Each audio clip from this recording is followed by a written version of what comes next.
Hey, welcome to the Clive Barker Podcast, episode 67, Razorline, Part 3, Hokum and Hex.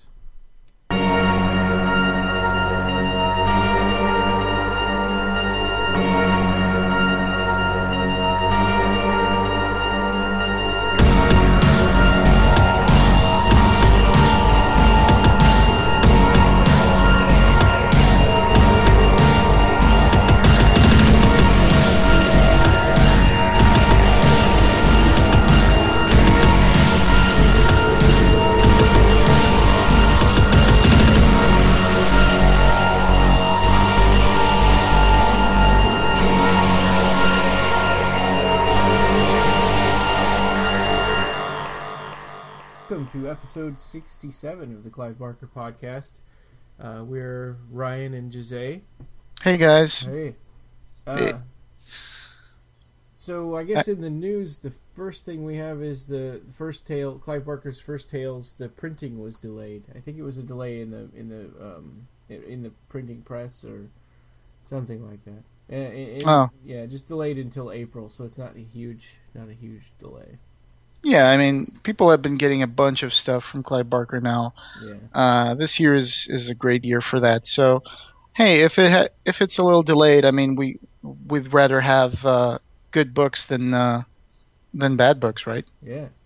Yeah, for sure. I'm happy to wait. And then the next one, Midnight Meat Train. Actually, the pre-ordering opens up for that on Tuesday. So as we're recording this right now, it's Saturday morning. The 22nd. So, yeah. What is that? It's so early. Is that the 25th? Today. Are you okay? So the details for the Midnight Meat Train edition were posted by you to our blog, so you guys can check it out. But what Revelation said is that there's a March 25th pre-order date. So it should be available to pre-order next Tuesday. Yeah. I mean this Tuesday. This coming Tuesday. Yeah, this coming Tuesday. Yeah, which I actually wasn't planning on it, but the more I see about this edition, I'm starting to think I want to pre-order it. It sounds good. I mean, even though it's just one short story, it says here that all 3 hardcover editions will feature up to 9 paintings as interior artworks, a newly written afterword, and are signed by author Clive Barker. Yeah. They also feature a newly written introduction by Phil and Sarah Stokes, a new foreword by screenplay writer Jeff Bueller, and multiple photos and other never-before-seen materials. So you guys can go to the Dark Regions website and check it out, and you'll find the link for that on the Clive Barker podcast blog. I got to meet Jeff Bueller at the Midnight Meat Train signing because it was him and Clive Barker. I never really talked about that much because for me it was a Clive Barker signing, but he was a pretty nice guy. And David had responded one time that it sounded like he said the screenplay was going to be in there, and I thought I remembered reading that, but that they don't say that in those details. Well, yeah, I mean. These things are like that. Yeah. Well, that would be nice. I mean, there's a lot of great stuff in there, whether that's in there or not. But it would be kind of neat to see the screenplay in there too. Yeah, that would be cool. But I don't know. I mean, the screenplay would be probably longer than the short story.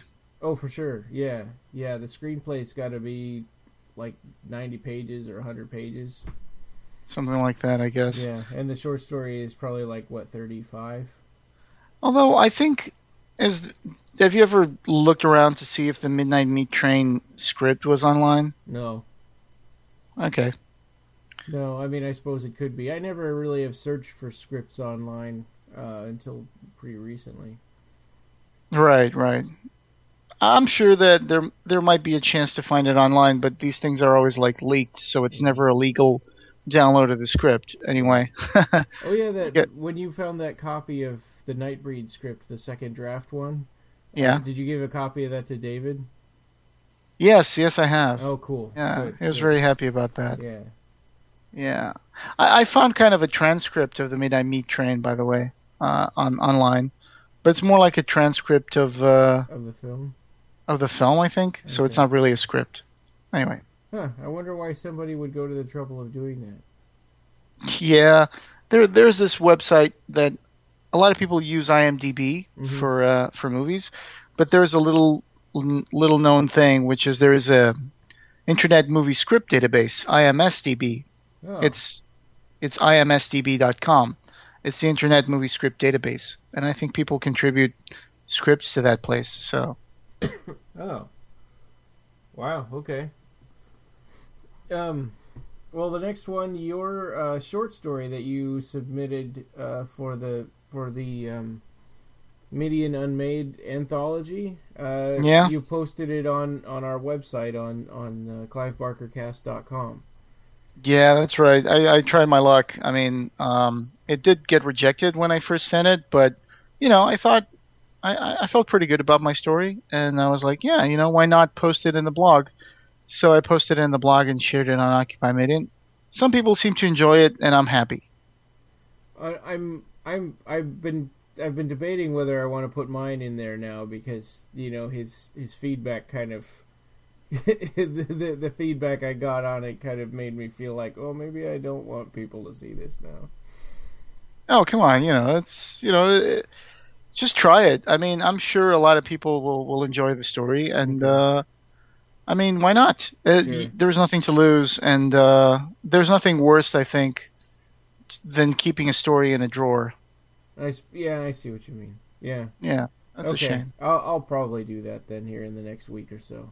Yeah, it gives you a chance if you want to do if you want to polish it a little bit. I polished mine quite a bit before I put it up in the blog. I was going to ask about that because now there's, well, I mean, there's a couple of typos that you pointed out after I submitted it, but other than that, I've been thinking, I might want to make some changes to it too. Yeah, but typos never invalidate a story. Just bad storytelling invalidates a story. Oh, I see typos all the time in Clive Barker books, which right. I guess not everything. I mean, I guess they can't catch everything. Right. Yeah. So you go ahead and you post that, and I'm sure some people on Occupy Midian would love to read the stories. I could make it less cartoony and overwritten. I love the fact that you're into the whole crustacean thing. I mean, you like crabs. You like crabs as kind of, you see crabs as kind of these cute little creatures, and you like crabs. So your story kind of has some of you in it. So I could recognize a lot of your personality in the story. Well, thanks. Yeah. Andrew Kopp put a review for Nightbreed number 12 up for this week, so check that out. He's been systematically going through the epic Clive Barker comics in chronological order, so kind of going back and forth between Nightbreed and Hellraiser. So actually, I meant to ask him about that. I wonder if he's going to be doing these Razorline comics, and should he be on those now, or by this point, or if he's doing this in chronological order? I think he's going more by series, right? No, he's not. He's going back and forth between. Well, these comics, not everyone actually has these comics, I guess, and the more well-known are Nightbreed and Hellraiser comics. So I guess he's going to do those first. So let's see. I mean, I'm sure he's doing a great job with the reviews, and I'm sure that maybe he'll, move his way up to other comic books if he has the time to complete both Nightbreed and Hellraiser, because there's quite a few. There's like 25 Nightbreed comics, and there's 20 Hellraiser. 20 Hellraiser comics, right? So plus all the spin-off Hellraiser comics too, because I think he did he do Books of the Damned? Maybe he didn't. Oh yeah, he did. He did do Books of the Damned. Yeah. But not Pinhead. But then Pinhead came after Hellraiser. We kind of talked about Pinhead, so we already did an episode on that. But it's always welcome to have like reviews, about the comic book, because they can get more in depth, I guess. Yeah, it would be nice to have more reviews on the site. It's just, you and I, it's tough for us to find the time to do it. Yeah. I mean, it's easier to talk about it than to actually create, like, the whole exhausting little article I with pictures know. and all that stuff. So we can just like talk, and then that's our thing. It's the podcast. So which we're doing today. If you guys feel like we're a little unenthusiastic or something, it's just because it's really really early for both of us. Like for you, it's like 5:45 in the morning. Yeah. For me, it's 6:47 in the morning. Yeah. So hey, it's always nice to talk about Clive Barker stuff. Jennifer's out camping for the weekend with her friends, so I'm watching Joey by myself, and of course he got sick last night, so... Oh, no. So, yeah, okay. I got up with him twice, and then at 4, the last one was at 4, and I just didn't go back to sleep. Oh, you mean from his tummy? He got sick from his tummy? I'm not sure. I mean, he's just not... I mean, he just says he's not feeling good. Oh, man. Yeah, okay. So he keeps waking up. And he didn't eat dinner. Maybe he misses his mom. Maybe. Yeah. He was kind of grumpy. So, Hokum and Hex. Yes. We've already talked about Hyperkind and what was the other one we talked about? Ectokid? Ectokid, yeah. So Hokum and Hex. Wake up. Yeah. So this is the one I was actually dreading the most because to me, well, and then after we read Hyperkind and the crossover with Hokum and Hex, he did this. His character was so dumb. You know, the puns that he would make and stuff in that episode, in that issue, and then those enemies that I thought he brought along with him. Those like the Vexus. Yes. I hated those characters. And yeah, that was the crossover between Ectokid and Hokum and Hex, right? Yeah. No, Hyperkind and right, Hokum and Hex. Right. So I thought, those Vexus characters were really dumb, and so I just thought I would just have been dreading Hokum and Hex. But and we'll get into that, but as we read them, it's not as bad as I thought it was. Yeah. No, I mean, there's still some really funny things. I mean, it's supposed to be really funny in some moments. They do a lot of tongue-in-cheek references in this comic book. And, well, basically, this guy, Trip Monroe, he is a washed-out comedian. Yeah. And he gets turned into, let's say, a champion of Earth. Yeah. Because Earth is just one of the worlds in the Decamundi, which is the worlds where the Razorline comics are located, I guess. So, yeah, it's strange. There's on First Cut, Razorline First Cut magazine, there's a little prelude story, right? About which was nice to have a prelude story instead of just the first couple of pages of the comic, which is what the other ones did. Right. Except for Ectokid, there's like a couple of pages of prelude as well, where he meets his grandma. Yeah, that's true. Ectokid did that also. Yeah, and this prelude is kind of goofy a bit. Yeah, it's so serious, and he's like ripping somebody's... I mean, and what's his name? Fallon Gorkill? Yeah, Fallon Bale is doing a sacrifice, and he rips this guy's head off, and the guy's like happy to get his head ripped off. And then Gorkill slips on a banana peel. Does he slip on a banana peel, or does he drop a banana peel and Fallon Bale trips on it? I kind of forgot about that. I don't know, but I can check really quickly. Yeah. I was just trying to remember. Yeah, I remember it was goofy, and it just seems so out of place because this is like. Yeah. Fallon Bale is doing a ritual, and Gorkill is watching that ritual from a balcony. And he's eating this alien banana thing. Yeah. And he's like, oh man, that Fallon Bale is... I see, he dropped it, yeah. Yeah, he drops the banana peel accidentally from the balcony, just as Fallon Bale is walking out with the guy's head in his hand, because he did this ritual where he rips off some, Corpi's head off. The Corpi are the elite army of Fallon Bale. And so he drops the banana peel and is like, oh no, and it falls in front of Fallon Bale, and Fallon Bale trips and falls, and it's pretty goofy because he's supposed to be a demigod. But then, of course, these priests say, oh, look, that was the guy who did this to Felon Bale, He's give an yourself infidel. up. Yeah. So he says, oh yeah, and Felon Bale goes like, well, I know you. You're one of my children. I am your god. And he's like, well, Gorkeel, I'm going to give you this great honor, because we want to be closer to the 10 gods. So I'm going to send you to Earth. You're going to lead the expeditionary force, and with your brethren. And when you come back, I'll give you the honor of being part of the ritual, which means that he's going to rip his head off. Yeah. And I'm like, okay, I guess I see why Gorkeel would accept it, because, I mean, they're so brainwashed into thinking Felon Bale is their god. All through the comic book, Gorkeel is going to be a recurring character. Yeah. And we do question, why would he do that when he knows that when he comes back, if he kills Trip Monroe, he's just going to come back and get killed himself. Yeah, so what's the point? Get his head ripped off.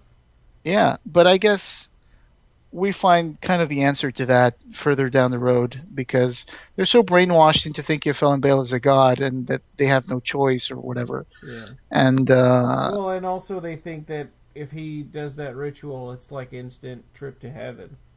Right. It's like the whole 70 virgins thing, I guess. Yeah. So, yeah, and so it's a superhero, except it's funny, but not silly funny. That's what it says in First Cut by the writer of the series called Frank Levis, or Levis. Mm-hmm.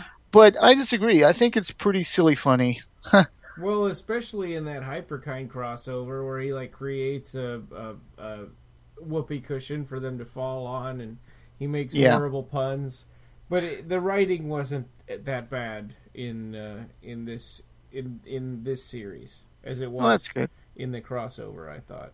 But I guess the main complaint that I had was that there was so much internal monologue that every page is filled with huge amounts of thought bubbles. Right. That's weird. Yeah. Another thing that it says here is that Clive Barker called Trip Monroe Doctor Strange meets Comedy Central, which is pretty appropriate. Yeah. So I guess in the first one we're introduced to Trip and his girlfriend who makes a videotape to leave, that she's leaving him. Yeah, before he even gets home from his night on the comedy club, she's leaving him a tape. Yeah. Actually, the issue opens with Manhattan and elite Corpy warriors from the otherworldly nightmare called the Neabyss crossing over into New York. Using a tarot card. Yeah, which comes from a deck of cards that Trip Monroe apparently threw from the top of the Empire State Building at one point. So he's there's a moment in the book where he's telling one of his mentors that he's broke. He's absolutely broke, so he was forced to sell some of his grandfather's vaudeville act stuff. Mm-hmm. But then for some reason he goes on to say, and the tarot of cards, I just threw them off the top of this building. Right, and it seems like that's the whole point of that is just to advance the plot, but it doesn't make sense. Yeah, there's some moments like that in this book, like when Bloodshed is going to show up, and Bloodshed has this quirky thing where he's going to be the main villain. Mm-hmm.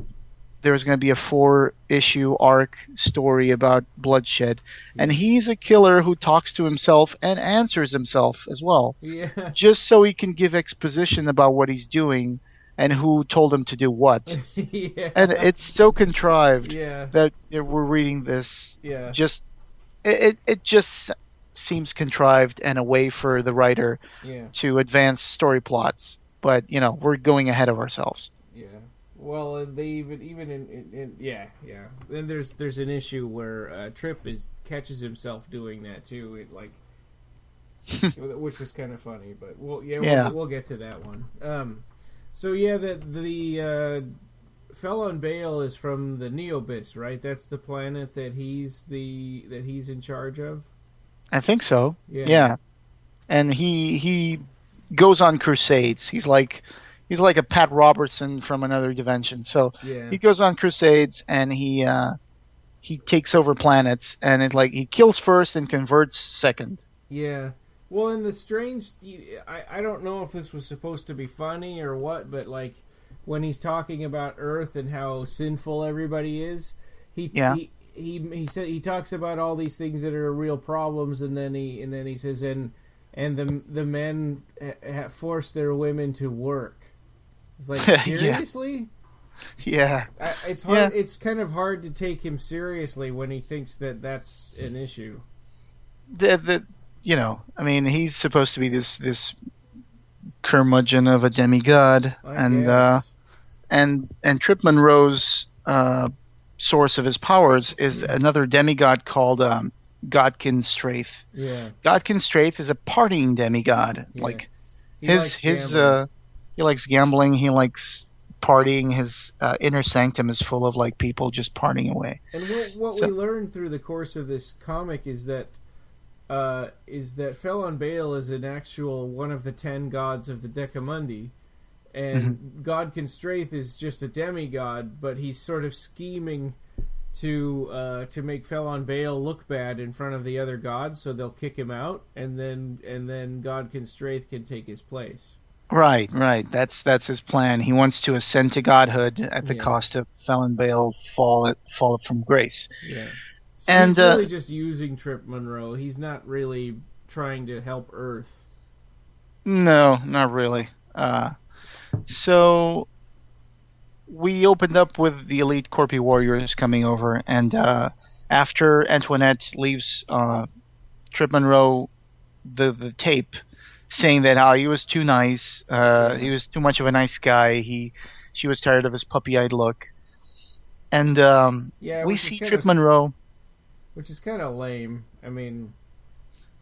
I know, but she's meant to be unsympathetic, which is something that I have some issues with, because I think in these Razorline comics, sometimes the female characters are all made out to be either pretty ditzy or slutty, or they're just like, angry, or they have daddy issues. But... yeah. In any case, Trip Monroe is leaving the comedy club, and some guy is telling him that he was heckled by Letterman. Apparently, he was so bad that he was taping a TV show, and he was heckled by Letterman, which shows how bad a comedian he is. Yeah. His dad was a vaudeville performer. No, I think his grandfather was the vaudeville performer. He was called Sweet Tooth Monroe. And when Trip gets home, immediately the Corpi who are hiding there try to kill him, but he kills one of them back. Yeah. And they just get stunned, They just get like, wait, you killed one of us? How did you do that? Yeah, we're the Corpi, And one of them actually picks up a sword and says, "Here, try to stick this sword into my body, because we got skin like armor, and I don't understand how you killed our friend." Yeah. And he says, "Okay," and he kind of pushes the sword in and kills the other guy, and it's like, "Oh." Yeah. And they're like, "Oh, he killed him too." It's like, what's going on here? Yeah, and there was a moment where they're all like, "Oh, just hold on a minute. We'll get back to killing you in a second."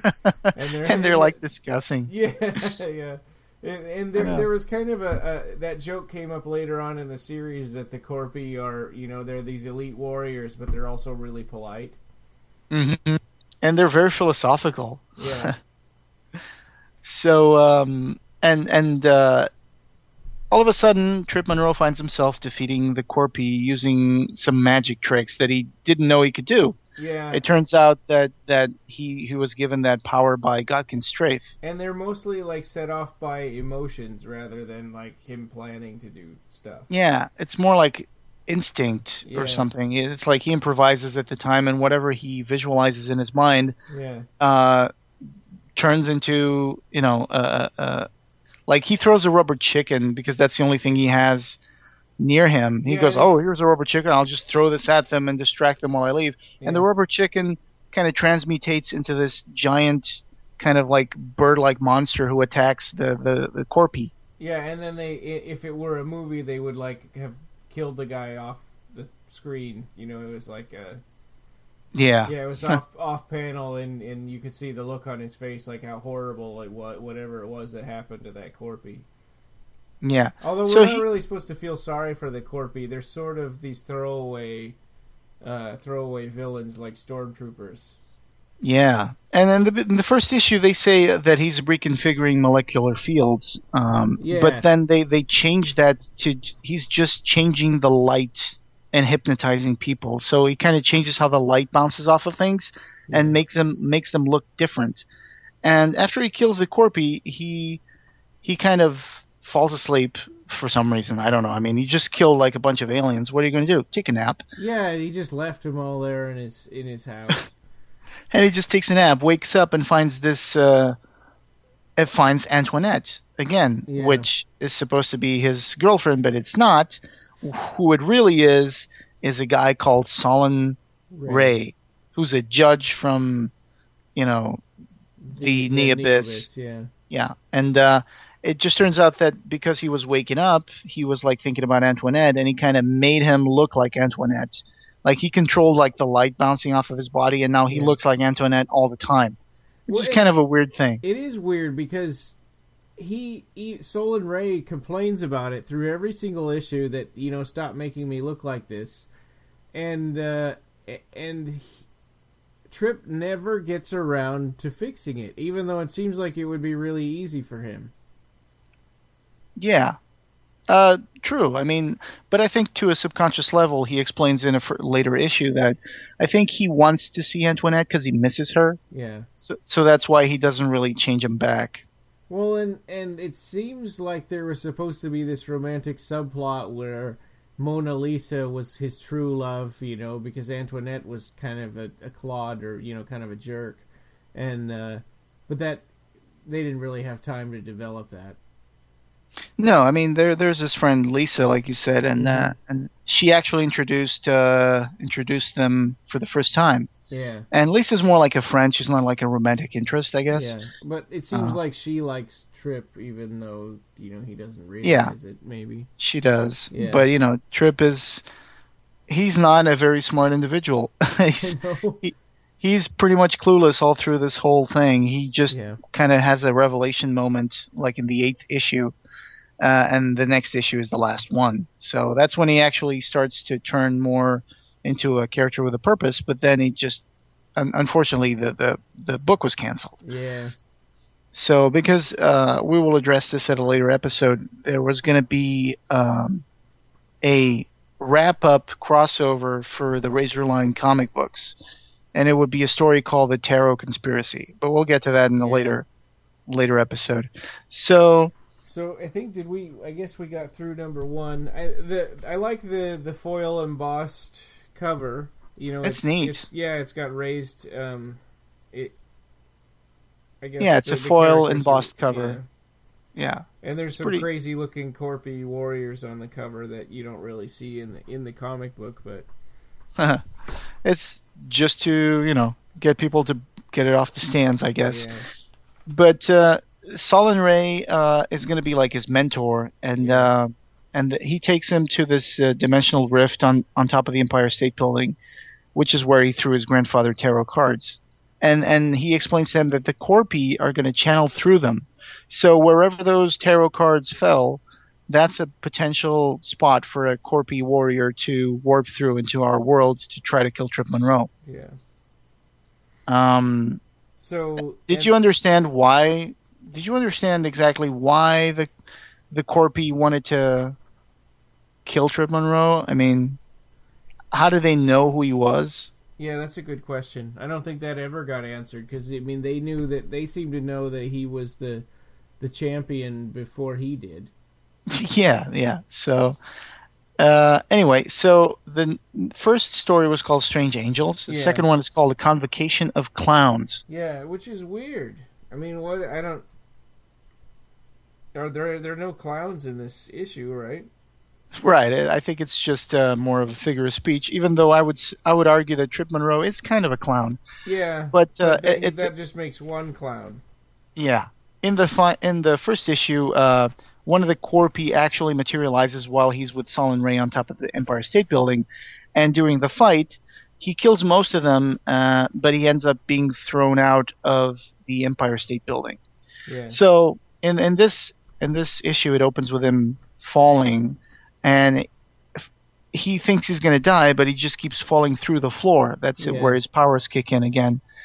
And so he ends up deep in the New York underground. Yeah, and he starts making his way up through the subway, I guess. And that's when a random person finds one of the Corpi that he didn't kill in the first one, which is Gorkill. Yeah. Our Gorkill from the Prelude. He's the leader of the Expeditionary Force. Yeah, so Gorkill had been thrown out of the window in the first issue of Trip's apartment. Right. And this he is didn't where die. No, and this is where you mentioned this before to me in conversation. One of the guy who finds him under a curtain, he's just a random New Yorker, and he says something like, "Hey, I found these nice curtains. You know, this is just like the time when I found a box of X-Men comics." Oh, you know? Yeah. So apparently in this universe, Marvel is a comic book company, and they even mention Stan Lee in one of the stories. Yes, yeah, and in actually in a really horrible, it's a reference, kind of way. Yeah. So, of course, for some reason, as soon as this guy finds Gorkill, the Marines show up to try to take him down. Yeah. Someone called the police, and they sent the Marines. And then he gets arrested, and he becomes like this. Becomes like this celebrity. Yeah. Because he has superpowers. Well, you're going to the you're moving a little further ahead in the story. Okay. This I'm still when Gorkill shows up, and Trip is rising through the subway tunnels, and then he meets up with Sol and Ray, who looks like Antoinette, and then his friend Lisa shows up, and Mona Lisa, right? Mona Lisa McDonough. Yeah. So she shows up and she sees Trip with what looks like Antoinette, and he goes like, "I can't believe you're still with that woman. She's like a no good bimbo." And he's like, "Wait, but she's not Antoinette. She's really a judge from the Neobis, and she's a man, and she's here to help me because I'm Earth's champion and I got these powers." And she's like, "Well, you don't have to make fun of me. I'm not stupid. It's like, you don't want to talk to me? That's fine. I'm just, you're not my friend anymore." So she gets really angry because she thinks that he's just making fun of her. And then this super giant, like, cyborg Corpi shows up. Yeah, he's kind of like a Terminator Corpi. Yeah. He's an analyzer, and I think that Felon Bale sends these guys to planets he wants to conquer so he can evaluate what the people are like and what are their weak spots and stuff like that. Yeah. So it's probably not a coincidence that Terminator 2 had come out like a few months before this comic came out. Yeah. Because it really feels like a Terminator kind of, creature.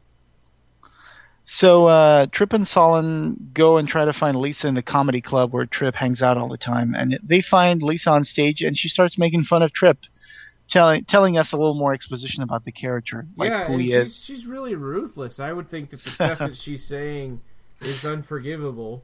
I know. She starts making fun of him because he was once married to a biker chick who left for his dad. Mm-hmm. He then, had another girlfriend who was a lesbian, and she actually found out she was a lesbian after dating him. Yeah. And then she goes on about him meeting Antoinette, and she's just making really, really fun of him. And it's not even really mean. It's not even like jokes. No. It's like she's just heckling him from the stage, I guess. Yeah, it's weird. And if you look at those 2 pages, I mean, Jesus Christ, look at how much dialogue and monologue there is. Yeah, they have these. They do that on occasion in this comic book. There's like a scene in when further ahead when Trip is fighting Gorkill. There's they all of a sudden they're fighting, but they start having this philosophical conversation about the nature of choice. Yeah, and determination versus free will. Yeah. And I'm like, well, how did anyone think this was a good idea? 2 guys are fighting in dynamic poses, but they're arguing about, determinism and fate. Yeah. Yeah, it's just weird. It is really weird. Anyway, so Yeah. they decide they need to go.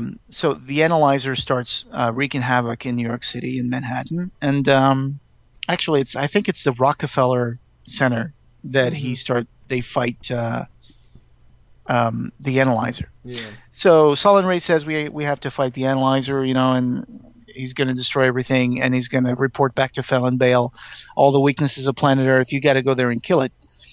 So, and there is a foreshadowing of a joke that he's going to be using to defeat the analyzer, which is he's having potato salad in the comedy club. And someone asks him, hey, so Trip, how do you like the potato salad? And he's like, hey, it's great after you get the concrete mix out of it. Yeah. And at one point, he's fighting the analyzer. They crash into the club, and he goes like, how can I defeat him? Oh, yeah, I know. I'll use potato salad. And he throws that against the analyzer's cannon, and it somehow jams the cannon and explodes half of the analyzer. Yeah. And, there's a reason why we're doing this at 6 in the morning. It's because I think we were both, me more than you, having issues reading through the whole comic books. Oh, no, I was too. Yeah, I mean, Yeah. The last one we did, Ecto Kid, I read really fast. I mean, because they were more interesting and I don't know, just they were better. They were a lot easier to get into. But these were a struggle. This scene with the potato salad and the analyzer was one of the things that made me go like, oh, God. Yeah, I got to read another 6 comics of this. Yeah. But, after a while, if you just take it like a comedy thing, it's okay. So it gets sad when you start looking forward to the ads because you can turn more pages when you get to those. Yeah. So he defeats the analyzer, but it comes with a high cost, which is when it exploded, one of the shrapnel hit his friend Lisa, and she's hurt. Yeah. And that's where issue 2 ends. Yeah.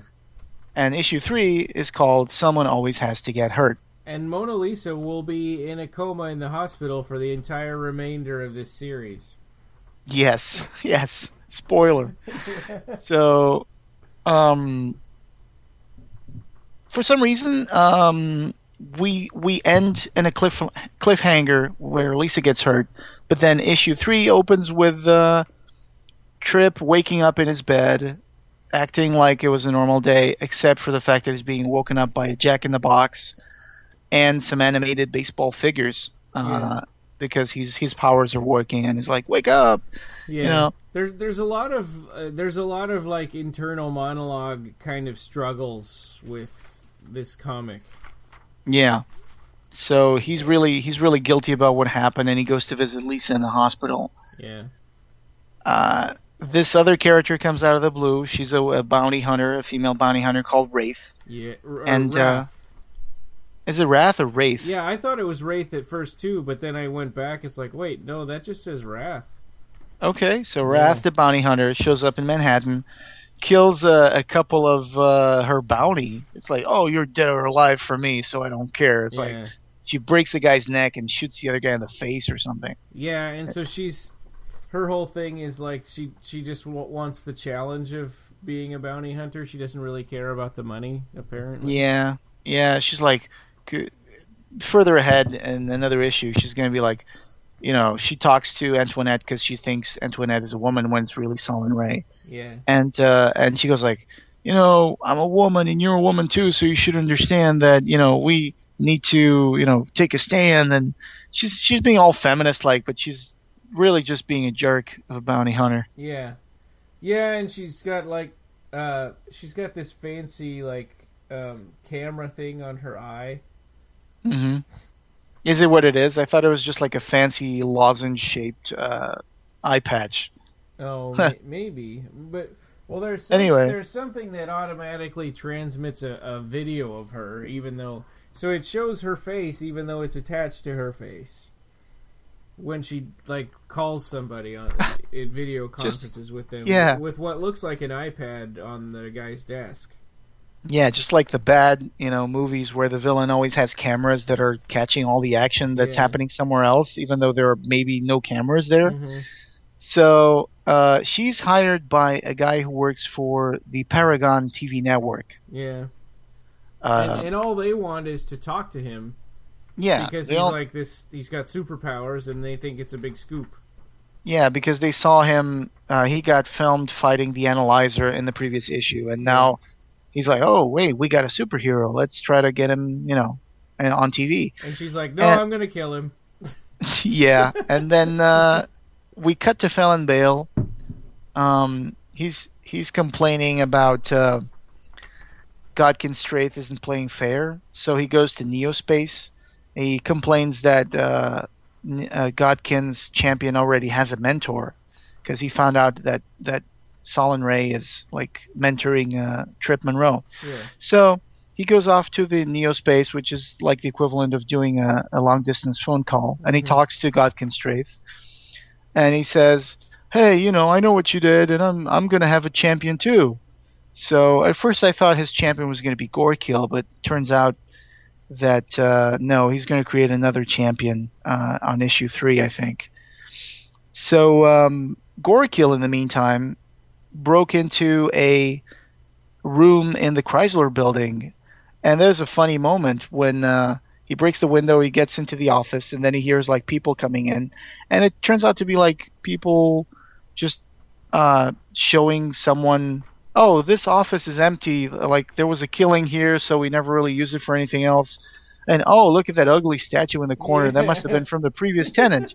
And it's Gorekill Corpus just standing there pretending to be a statue. And I was like, that is such a trope. That is such a cartoon trope. I know, I mean, if it weren't for the fact that it's a painting, I mean, in real life, you would know if something was a statue or not.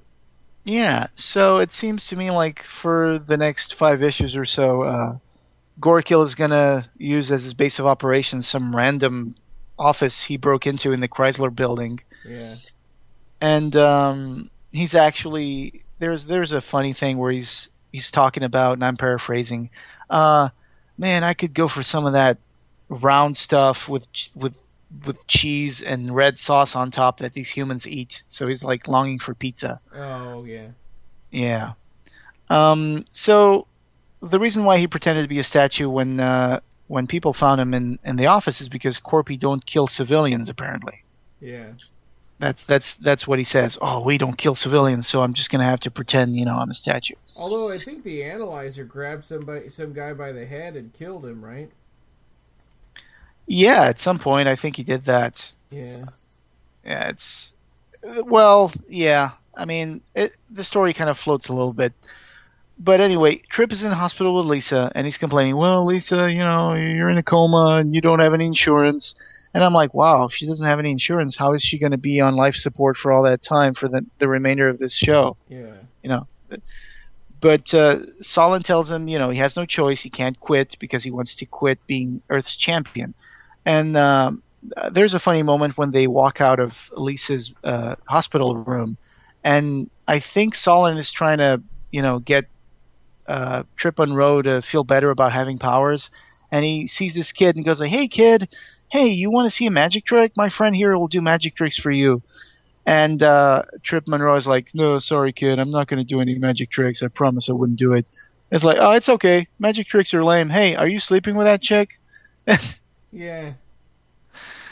So they walk out of the hospital arguing, and Trip is arguing with Solon, and they get caught by Wraith and actually defeated. And Wraith has a gun that shoots out ropes that wrap around him like Boba Fett. Oh yeah, like those Argentinian ball things. They just throw them, and I don't know how that is called, but anyway. So what happens is Solon distracts her when Solon is looking like Antoinette. So Wrath goes, "Oh, you're a woman. You know how this is, and we need to be empowered and all that stuff." And meanwhile, and she notices that for some reason, I think that people notice when his image kind of changes into his real image every once in a while, so they see him as a bearded old man. Yeah. And there's this scene where she goes like, "What, whiskers? Ew!" Yeah. And that's when that moment of confusion that Trip attacks Wrath. Well, she puts her hand on her face, or on Solon Ray's face. Right, So, and she feels the whiskers. yeah. And our hero defeats Wrath by yelling at her, "I'm no super anything." So, okay. Because she Yeah. thought that he was a supervillain. And he's like, "I'm no super anything." Which kind of defines Trip Monroe. Yeah. So Solon and Trip Monroe jump on the Roosevelt tram. He screams out that there's going to be a bomb threat. Oh, there's a bomb! There's a bomb in the tram. Wrath and Trip Monroe. Right. Wrath and Trip Monroe. I'm sorry. So they're halfway through the tram when I think Wrath is trying to shoot him in the face, and he kind of like pulls her arm up, and she ends up shooting the tram line. So they fall into the river, and she ends up rescuing Trip, and she's like, "You know, you're no supervillain. You know, you're not a challenge for me." And it's like Solon runs over and so basically while she's distracted, Wrath saves Trip Monroe. She drags him to the water. She's really disappointed because she realizes he's not a supervillain and he's not much of a challenge either. Yeah. And then Solon runs over and she gets distracted, and what Trip Monroe does is he touches her uniform after she's saying, "You're nothing, you're nobody, you know, I was going to kill you, but I'm not even going to do that." And he just touches her uniform and makes it turn into metal so she can't move. Yeah. And then the Marines show up. And then the Marines and the Army and the police just show up. And it's like, look behind you. And it's like, oh no. Yeah. So he's just surrounded. It's like Blues Brothers 2000 or whatever, where there's like a bunch of, officers just behind him. And it says, "Next, Ponytails in prison, plus the rebirth of the Impossible Z-Man." And it's like, he doesn't actually go to prison in the next one. That's true. There's a line where they say, "You know how much they like ponytails in prison?" Yeah. So, all right. So number 4 is Fire and Rust. He's publicly arrested. And someone makes a Fantastic Four comics reference about a silly writer called Stan Lee. Yeah, he says there was this writer, I'll never forget his silly name, Stan Lee, and then he goes on about it, and he says, "Comic books, I wonder if that's where I got the habit of thinking in complete sentences." Yeah, that's so self-referential. I mean, that's it's too much. So tongue-in-cheek that you go like, "Oh God," it's kind of groan when I read that. You really need to point out to us that this is a comic book. I think we figured that out. Right. So he's taken into custody, and they're also taking in Wrath, whose real name is Carmilla Trigg, and I think her agent or something goes over to Trip and says, "Hey Trip, what did you do to Wrath? You got to unhypnotize her because everybody else sees her clothes are normal. Yeah. But she thinks her clothes have been turned into metal. So I really don't understand if he really does change the molecules of things, or he just changes what things look like and he hypnotizes people. It doesn't make sense, right? Because I mean, he killed all those Corpy by making them not invincible. Sure. And then his swords would stab into them, and they were getting hurt when they weren't expecting it, and so what's going on here then? I know, it's like they can't decide whether he's like the Molecule Man from Marvel or he's Mandrake the Magician. Yeah. So this story is called Fire and Rust, and they also make a Pee Wee Herman reference. Oh, I don't know right. That, right. But yeah. So it's like, she says, that guy says he wanted to somebody to play him in her movie, or Burt Reynolds to play him in her movie, and she said it'll be Pee Wee Herman. Yeah, that's it. Yeah. So that's when she's talking to her agent, and Trip Monroe touches her uniform again and turns it back into the normal stuff, and she gets up and she goes like, I'm gonna get you, and then he just touches her uniform again and turns it into clear plastic wrap. Yeah. So I guess everybody could see you're naked, and that's supposed to be funny, I guess. And or is it that only she can see that? I didn't really understand it. I guess she becomes self-aware, and so they we cut to the Paragon building. I mean, they've been taken into custody, obviously. Oh yeah, and is this the issue where he gets an invitation for? No, that's the next issue. Never mind. To be on Friday Night Live. Friday Night Live. Yeah. I know. So we cut to Paragon John and Paragon building. And if you and we talked about him a lot in the Hyperkind issue. Oh yeah, he was one of the episodes. villains. Yeah. He's the CEO of Paragon Communications. His name is John Doerr, and he is talking about. He's thinking to himself again in complete sentences, and he's like giving us a lot of exposition. Yeah. Like, yes, I'm John Doerr. You know, I defeated the Paxes in World War I and II. Yeah. And it's like, okay, we don't really need to know that, but I guess they're just putting it there so people who don't buy Hyperkind know who this guy is. And then so for the full story, see Hyperkind number 1 through 5. Right. So this guy thinks that Trip Monroe might help him locate the other Paxes, I think. I think people think that Trip Monroe is one of the Paxes. Yeah. And especially this old man who's just sitting in his house, and all of a sudden he starts getting these flashbacks. He's been seeing Trip Monroe use his powers on TV. Well, and by this issue, now they've started calling everybody with superpowers Hyperkind. Yeah. And I think that continues on through the rest of this series now. Yeah, because they think that he's a Hyperkind, but I think he's supposed to be something different. Anyway, this old man called Herschel Fleischman starts seeing things, and he starts remembering the Hyperkind. And it turns out he was one of the Hyperkind. He was the Z-Man. Yeah. And so there's also... It's a funny thing they do with this issue, because at the bottom of each page, there are like these little panels where you see these rocks in the middle of nowhere, and they start coalescing together. They start getting closer to each other until they turn into this terrible monster made of rocks and a horse skull. Yeah. So this old man discovers that he's a Z-Man, and he gets his powers back. And this creature made of rocks with a horse skull turns out to be one of the people that the Z-Man defeated. He demolecularized in extremis. That's the name of this guy. And we see this in Hyperkind. He also took out by accident one of his fellow Hyperkind with it, who was Tempest. Yeah. Yeah, the Z-Man was defeating in extremis, and Tempest got in the way, and he demolecularized both of them. So... Yeah. Anyway, the Z-Man thinks that Trip Monroe is one of the Paxes, so... He's going to rescue him from his trial. Yeah, so Trip Monroe is having one of those pre-trial audiences where the judge has set a $1 million bail, and Z-Man just materializes into the court, and he ends up, like, accidentally... Well, not really accidentally, but the Z-Man disintegrates one of the court bailiffs. Yeah.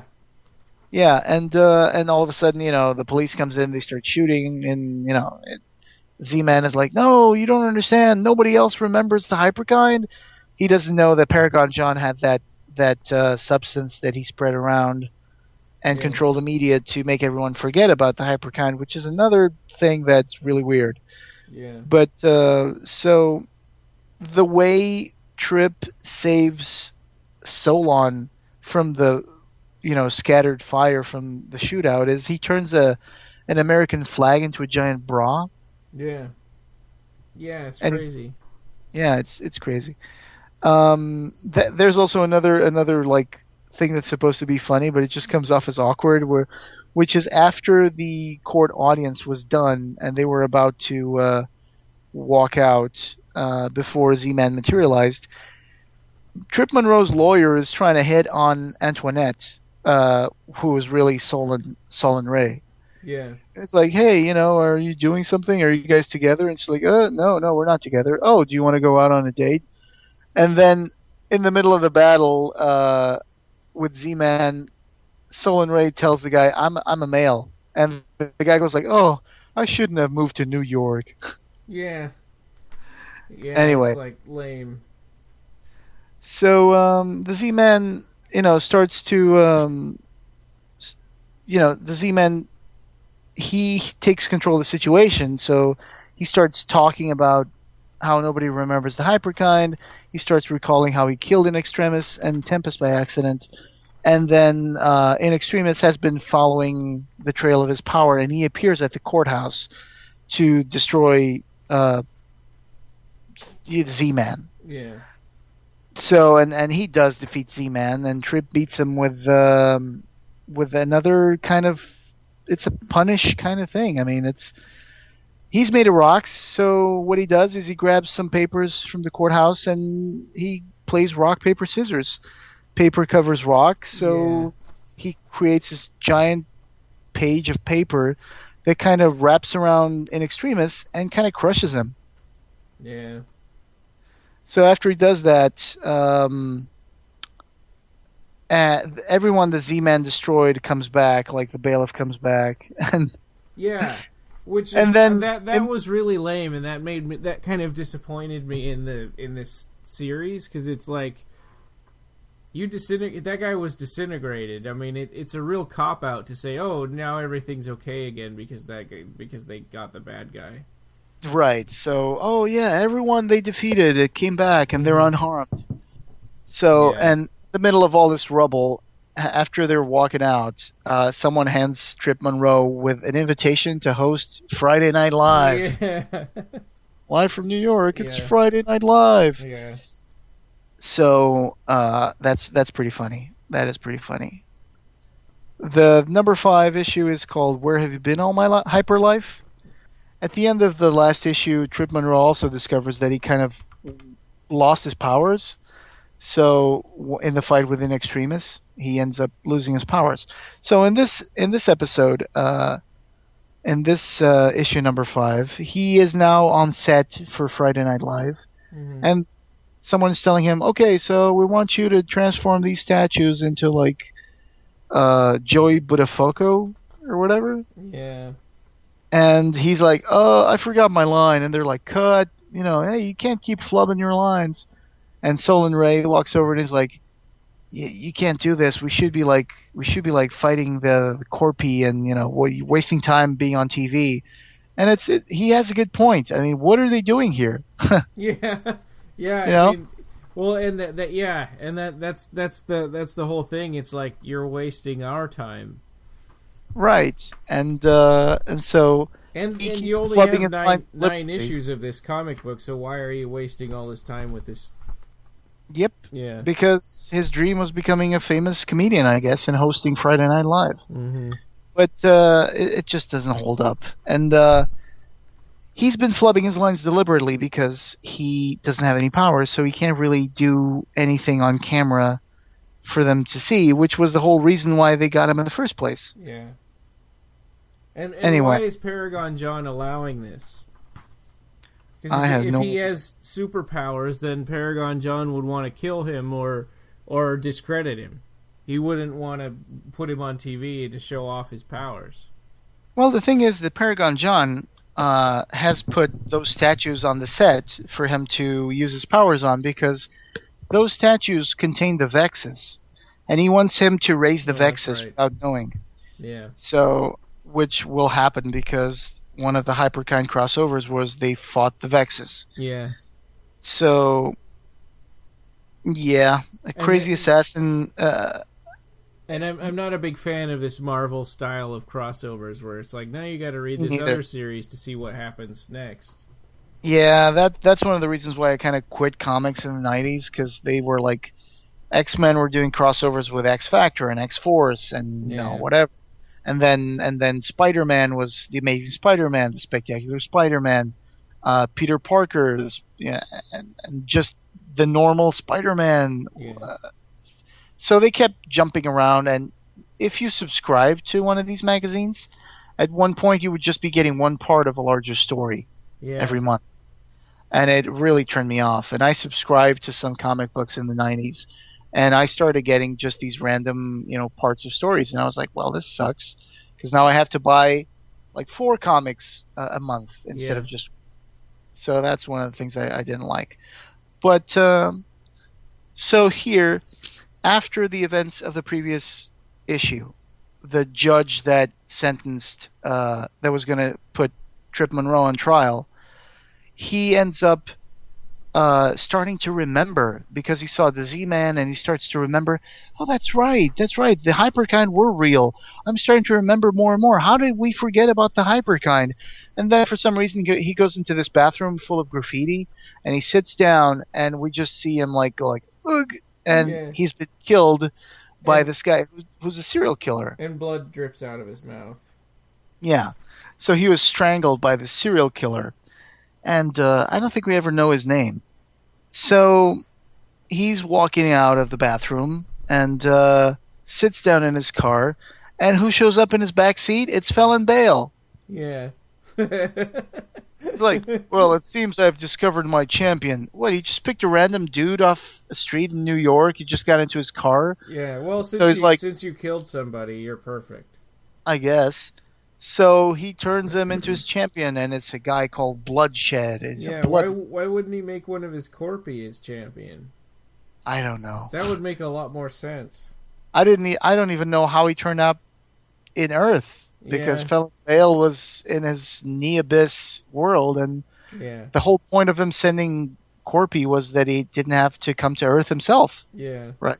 So he ends up coming to Earth and turns this guy into Bloodshed, who's a Blood Reaper. And this is the 90s when every villain had to have blood or, Reaper or Strike or Death. He reminds me a lot of Carnage. Or is that Carnage, right? That was the Venom's child or whatever that was the serial killer. Yeah, good point. Yeah, I think this is before Carnage though. So is it? I'm not sure. It was around the same time.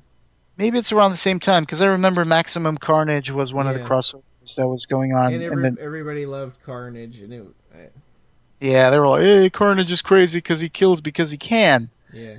Anyway, so he turns him into Bloodshed, and he's a Blood Reaper. So what these Blood Reapers do is they kill people, and then they drain their blood and feed the sunflower, which is like a nebula, I guess, where stars are created. Yeah, and so if they do that, then there'll be new planets, and if there's new planets, there'll be new worshippers that the gods can fight over. Yeah, I guess the guys didn't see Cosmos, because for that to happen, it takes billions and billions of years. Yeah. So I don't exactly know how that was, within a reasonable time frame for them to think, okay, I'm going to kill this guy, and then we're going to have another planet full of followers. Yeah, in a few billion years, maybe you will. Yeah. But, so Felon Bale says go and kill Trip Monroe and kill Gorkill too, because he failed the expeditionary mission, and so he failed the crusade. And meanwhile, Gorkill is at Trip's apartment. He's looking for clues to see where he can find Trips. Meanwhile, Solon tells Trip to use his Magician Tarot card to contact Godkin Straith in Neospace. And here's the thing, I don't know where he got this card, because I thought he threw all the cards from the Empire State Building. That's a good point. Yeah, I didn't even think about that. Where did he get that card? I think he does defeat some Corpy in the first few issues, and I think maybe they turn into cards. I don't know. Maybe he picked one of those up. But anyway, he contacts Godkin Straith, and is like, it's this great splash panel that actually my brother owns that original artwork. Oh, really? Yeah. And Godkin looks all fancy because he looks like he's talking to him through stars or something. Yeah, everything is broken up, and there's these little broken up panels, and these stars in the background. It's really done with a toothbrush and some white paint over some black painted paper. That's how they do it.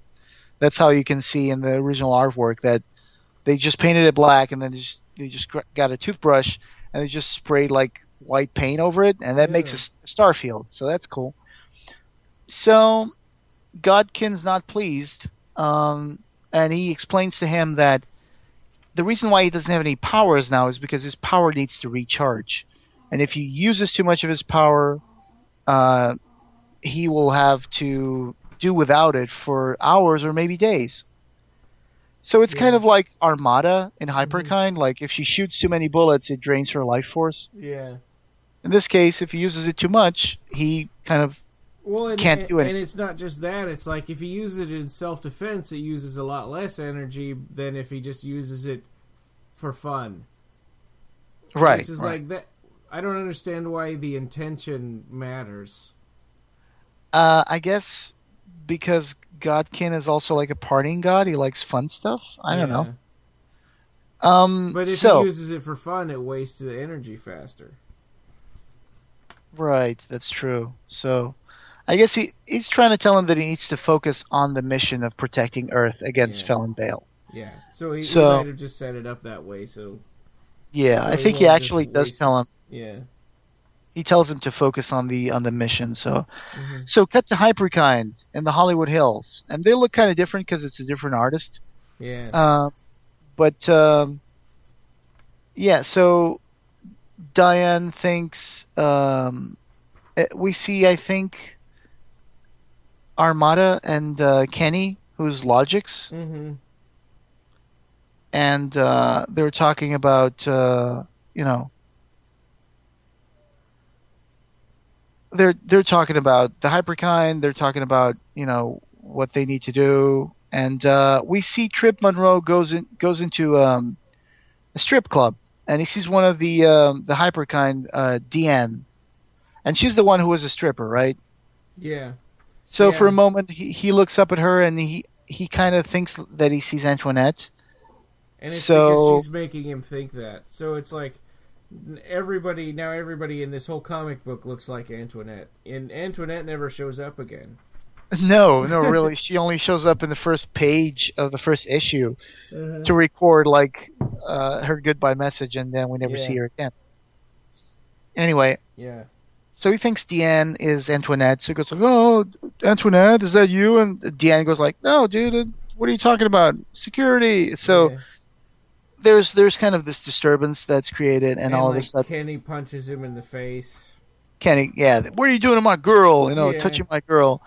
And all of a sudden, what's the name of the guy with the blades in his hands? Amok. Amok. Yeah, Amok appears behind him like, "You're messing with the Hyperkind," and he does some bad pun. He does some bad pun. Mind if I cut in or something like that. Boy, oh boy, I go to the restroom 1 minute and you start the dance without me. What say I cut in? Yeah, that's it. That's exactly it. So they're going to fight because that's what Marvel heroes do when they meet each other. They fight first, and then they talk, and then they become allies. Yeah. So, but then it's weird because he fights the Hyperkind, and he defeats them with marbles. Yeah. He's like, "Well, my grandfather lost them, but then he found them, so here's marbles." And wah, wah. Wah, wah. So he's a bad comedian, so he makes bad jokes. So he throws these marbles, and they kind of turn into like mini bullets, and it kind of defeats Amok and Logix. It's like, "Oh, these marbles are penetrating my cape," and he kind of knocks them out, I guess. Yeah. But then at the end of the comic book, he's back on the FNL set, and he gave the Hyperkind tickets to watch the show. Yeah. And I guess that was Paragon John kind of pulling the strings. I don't know. And then he's doing the opening sequence for the Friday Night Live, where he has to actually change the statues with his powers, which he does, and then the Vexus are released. And that's when they cross over to Hyperkind. And that's, from this issue, you should read the one in Hyperkind, and then you go back to the story. Yeah, which is like number 5, or I guess. I don't know. Number 6. Yeah. The Look of Revelations, which I thought at first was the Book of Revelations, but no. It's the Look of Revelations. Which is a dumber title than, Yeah, I know. So this one opens with the tarot card of the sun. Yeah. And we see bloodshed, and he's taking control of the Corpy. He's telling him, "Hey, Felon Bale put me in charge of defeating Trip Monroe and Gorekill. So you guys got to help me go and destroy them." And the Corpy go like, "Well, hey, Gorekill is one of our own. I don't think we should do that. Let's let's create a committee or petition Felon Bale. Yeah. And then all of a sudden, Bloodshed kills like a bunch of them. Goes like, no committees. Yeah. Oh yeah. Then this one it says bloodshed is coming across the cover, and it's really hard to understand what's going on because they put all the action inside of the lettering. Yeah. So, and this one is also part 1 of 4. It's bloodshed part 1 of 4. Yeah, it's like Bloodshed Rising or something. It's Yeah. like, and yes, it's going to be the final story arc of the comic book. Yeah. So, yes, he's telling the Corpy that he's in charge of killing Trip Monroe and Gorkill, and he kills a bunch of them, and they get convinced, and they're like, okay, dude, whatever you say. So he's telling them, go into the tarot cards, warp into the Earth dimension, and, become a beachhead for Felon Bale's forces. Mm-hmm. Meanwhile, Trip and Solon get back to New York. They fly back to New York after doing Friday Night Live, I guess? No. Mm-hmm. After being in LA, right. Yeah. So... And they've already fought the Vexus and all that from the... Yeah. I noticed there's a Pauly Shore joke in there as well. Uh-huh. Like, when he's talking about how much of a bad comedian he is, and then they do a Pauly Shore joke, which I kind of forgot because it's so bad. Yeah. So anyway, they go to his apartment, and he goes to rest in his bed, and in the dark, he gets under the covers, and it turns out that Gorkill is living there. And it's like, oh, what's this? So they start fighting, and Trip uses his power, but he just comes up with silly stuff, like, I'm going to hit you with this club, and he actually, materializes a club from a playing card. Yeah, the club from the playing card, and it's like, what? It's like, well, okay, I this is not what I wanted, but it has an edge, so I'll use it as a sword. Yeah. So just silly stuff happens. And this is the issue you were talking about, where they're fighting and they're in all these fighting poses, but they're also debating determinism versus free will while they're... Yes. Yeah. It's really bad. And it goes on for a long time, and it's kind of like, why... It's so pointless, because that's philosophy. They're not going to come up with an answer. I know. So, and the way the fight ends is really stupid too, because they're fighting and they're kind of like, well, you don't have a choice. I have to kill you, and you're Earth's champion, and I got to kill you. And it's like, no, you don't have to kill me. It's like, no, you don't understand. I got to do it for the ritual because he's going to rip my head off. And it's just such a silly thing. And then all of a sudden, Solon appears and says, anyone up for iced tea? Yeah. And that's the end of the battle sequence, I guess. So we're left with this uneasy truce between Trip and Gorkill. So it's really strange. Meanwhile, then they go to visit Mona Lisa in the hospital, right? Right, Him and Trip and wait, no, there's also no, but first we cut to the Neobis and the inner sanctum of Godkin Strafe.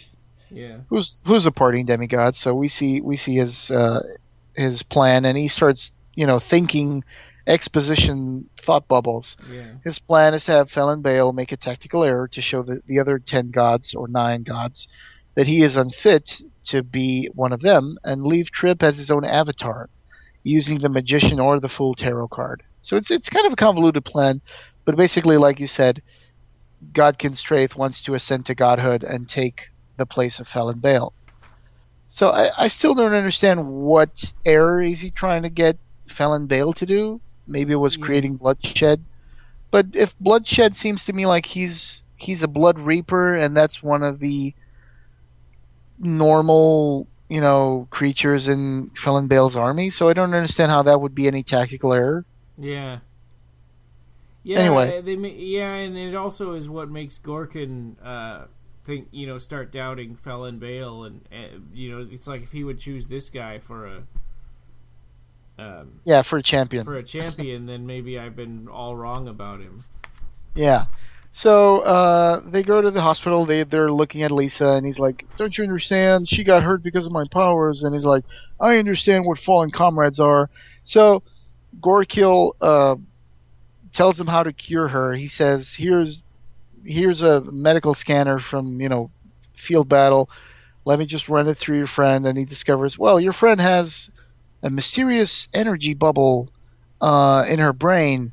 Tell her doctor to CAT scan this area, these particular coordinates in her brain, and he will find this energy bubble. If he removes it, she will regain consciousness. And it's like, and how is that related to shrapnel? Yeah, I know, but whatever. Yeah. So they kind of become allies, but at the same time, just as they're leaving the hospital, Gorkill turns on them. He takes Solon away, and kind of renders him unconscious, and then he grabs Trip Monroe and says, "I'm sorry, I really don't have a choice. I really have to do this." And that's when Bloodshed appears, talking to himself. Yeah. Because Bloodshed and the serial killer that became Bloodshed, they keep talking to himself in a really strange way. Like they're two different people. Like they're 2 or 3 different people. Yeah. And Bloodshed appears, and he's like, "Oh, that's great. I got Trip Monroe and Gorkill, the guys I'm supposed to kill. They're right here. So hey, that saves me some trouble." Yeah. Yep. So they've all got to end with a cliffhanger, or somebody, thinking somebody's dead or something. Yeah, it's pretty well done though. I mean, they do find these cliffhangers to end every issue. Yeah. I just think that sometimes they kind of rush things a little bit. But anyway, number 7 is Sacrifices. And it's funny because it starts with Bloodshed in front of Gorkill, who's holding Trips by his throat. And he's holding Gorkill by his throat and picking both of them up. Yeah, and Bloodshed is holding Gorkill by his throat while Gorkill is holding Trip Monroe by his throat. Every time I see Bloodshed, I think how difficult it must be to paint him. Yeah, well, he's just like these nerve endings inside a black body. Yeah, or blood vessels, I guess. Energy or whatever. He claims to be made of energy. Yeah. So he says, "I'm going to kill you, Trip Monroe, and I'm going to kill you, Gorky." And he's like, "Oh, well, that makes my choice easier." So Gorkill just lets Trip Monroe go, and Trip Monroe kind of attacks Bloodshed. Yeah. And also in this issue, they forgot to put Bloodshed Part 2 of 4. So all the other 4 of them have a Part 1 of 4, Part 3 of 4, and Part 4 of 4. But this one they forgot to do it. Wow, that's funny. So of course Trip uses his powers and he kind of distracts Bloodshed. Yeah. Long enough for them to jump into a train and go to the... stabs him in the back of the head with an axe, too. Yeah. So they get on the train and they go to the Chrysler building, which is okay, so I guess Bloodshed can't follow them on the train or doesn't know where they're going then. I mean, he found them pretty quickly. Yeah. So, meanwhile, Lisa gets a scan to find an electrical bubble in her brain. The doctor goes this is interesting. We're going to operate. Because if we don't, she dies anyway, so let's just do it. Yeah. Gorkill and Trip spend the night at the Chrysler building, and they wake up, and they have bagels with cream cheese for breakfast. Well, and they ride the subway, and nobody even looks at Gorkill funny. They're just like, yeah, whatever. Well, Ryan, it is New York. Yeah, that's the joke that they make. Right. So, they're having breakfast. And then they come out of the Chrysler building, which, again, nobody bats an eyelash at Gorkill. But Raph is looking for them to get revenge because she lost her bounty hunter license because of Trip Monroe, and she revenged. So we think she's going to attack them, but no. We cut to Bloodshed torturing Solon Ray, who was left behind, when Wraith breaks into Trip Monroe's house, and she's like, "All right, Trip Monroe, I'm gonna get you." And it's Bloodshed. He just looks at her and just zaps her, burns her body, and then slams her head against the floor and kills her. Yeah, it's pretty brutal. It is really brutal. I mean, seems pretty out of character for this comic book. This I know. this whole scene with Wrath. Because we thought I was thinking she was going to be a recurring character, and it's like, nope, now she's fried, and then he fed her life force to the sunflower. Yes, that's when we see the process of the Blood Reapers and how they feed the sunflower. Yeah. So that was pretty gruesome. We also find that Solon Ray is actually Felon Bales' son. Yeah.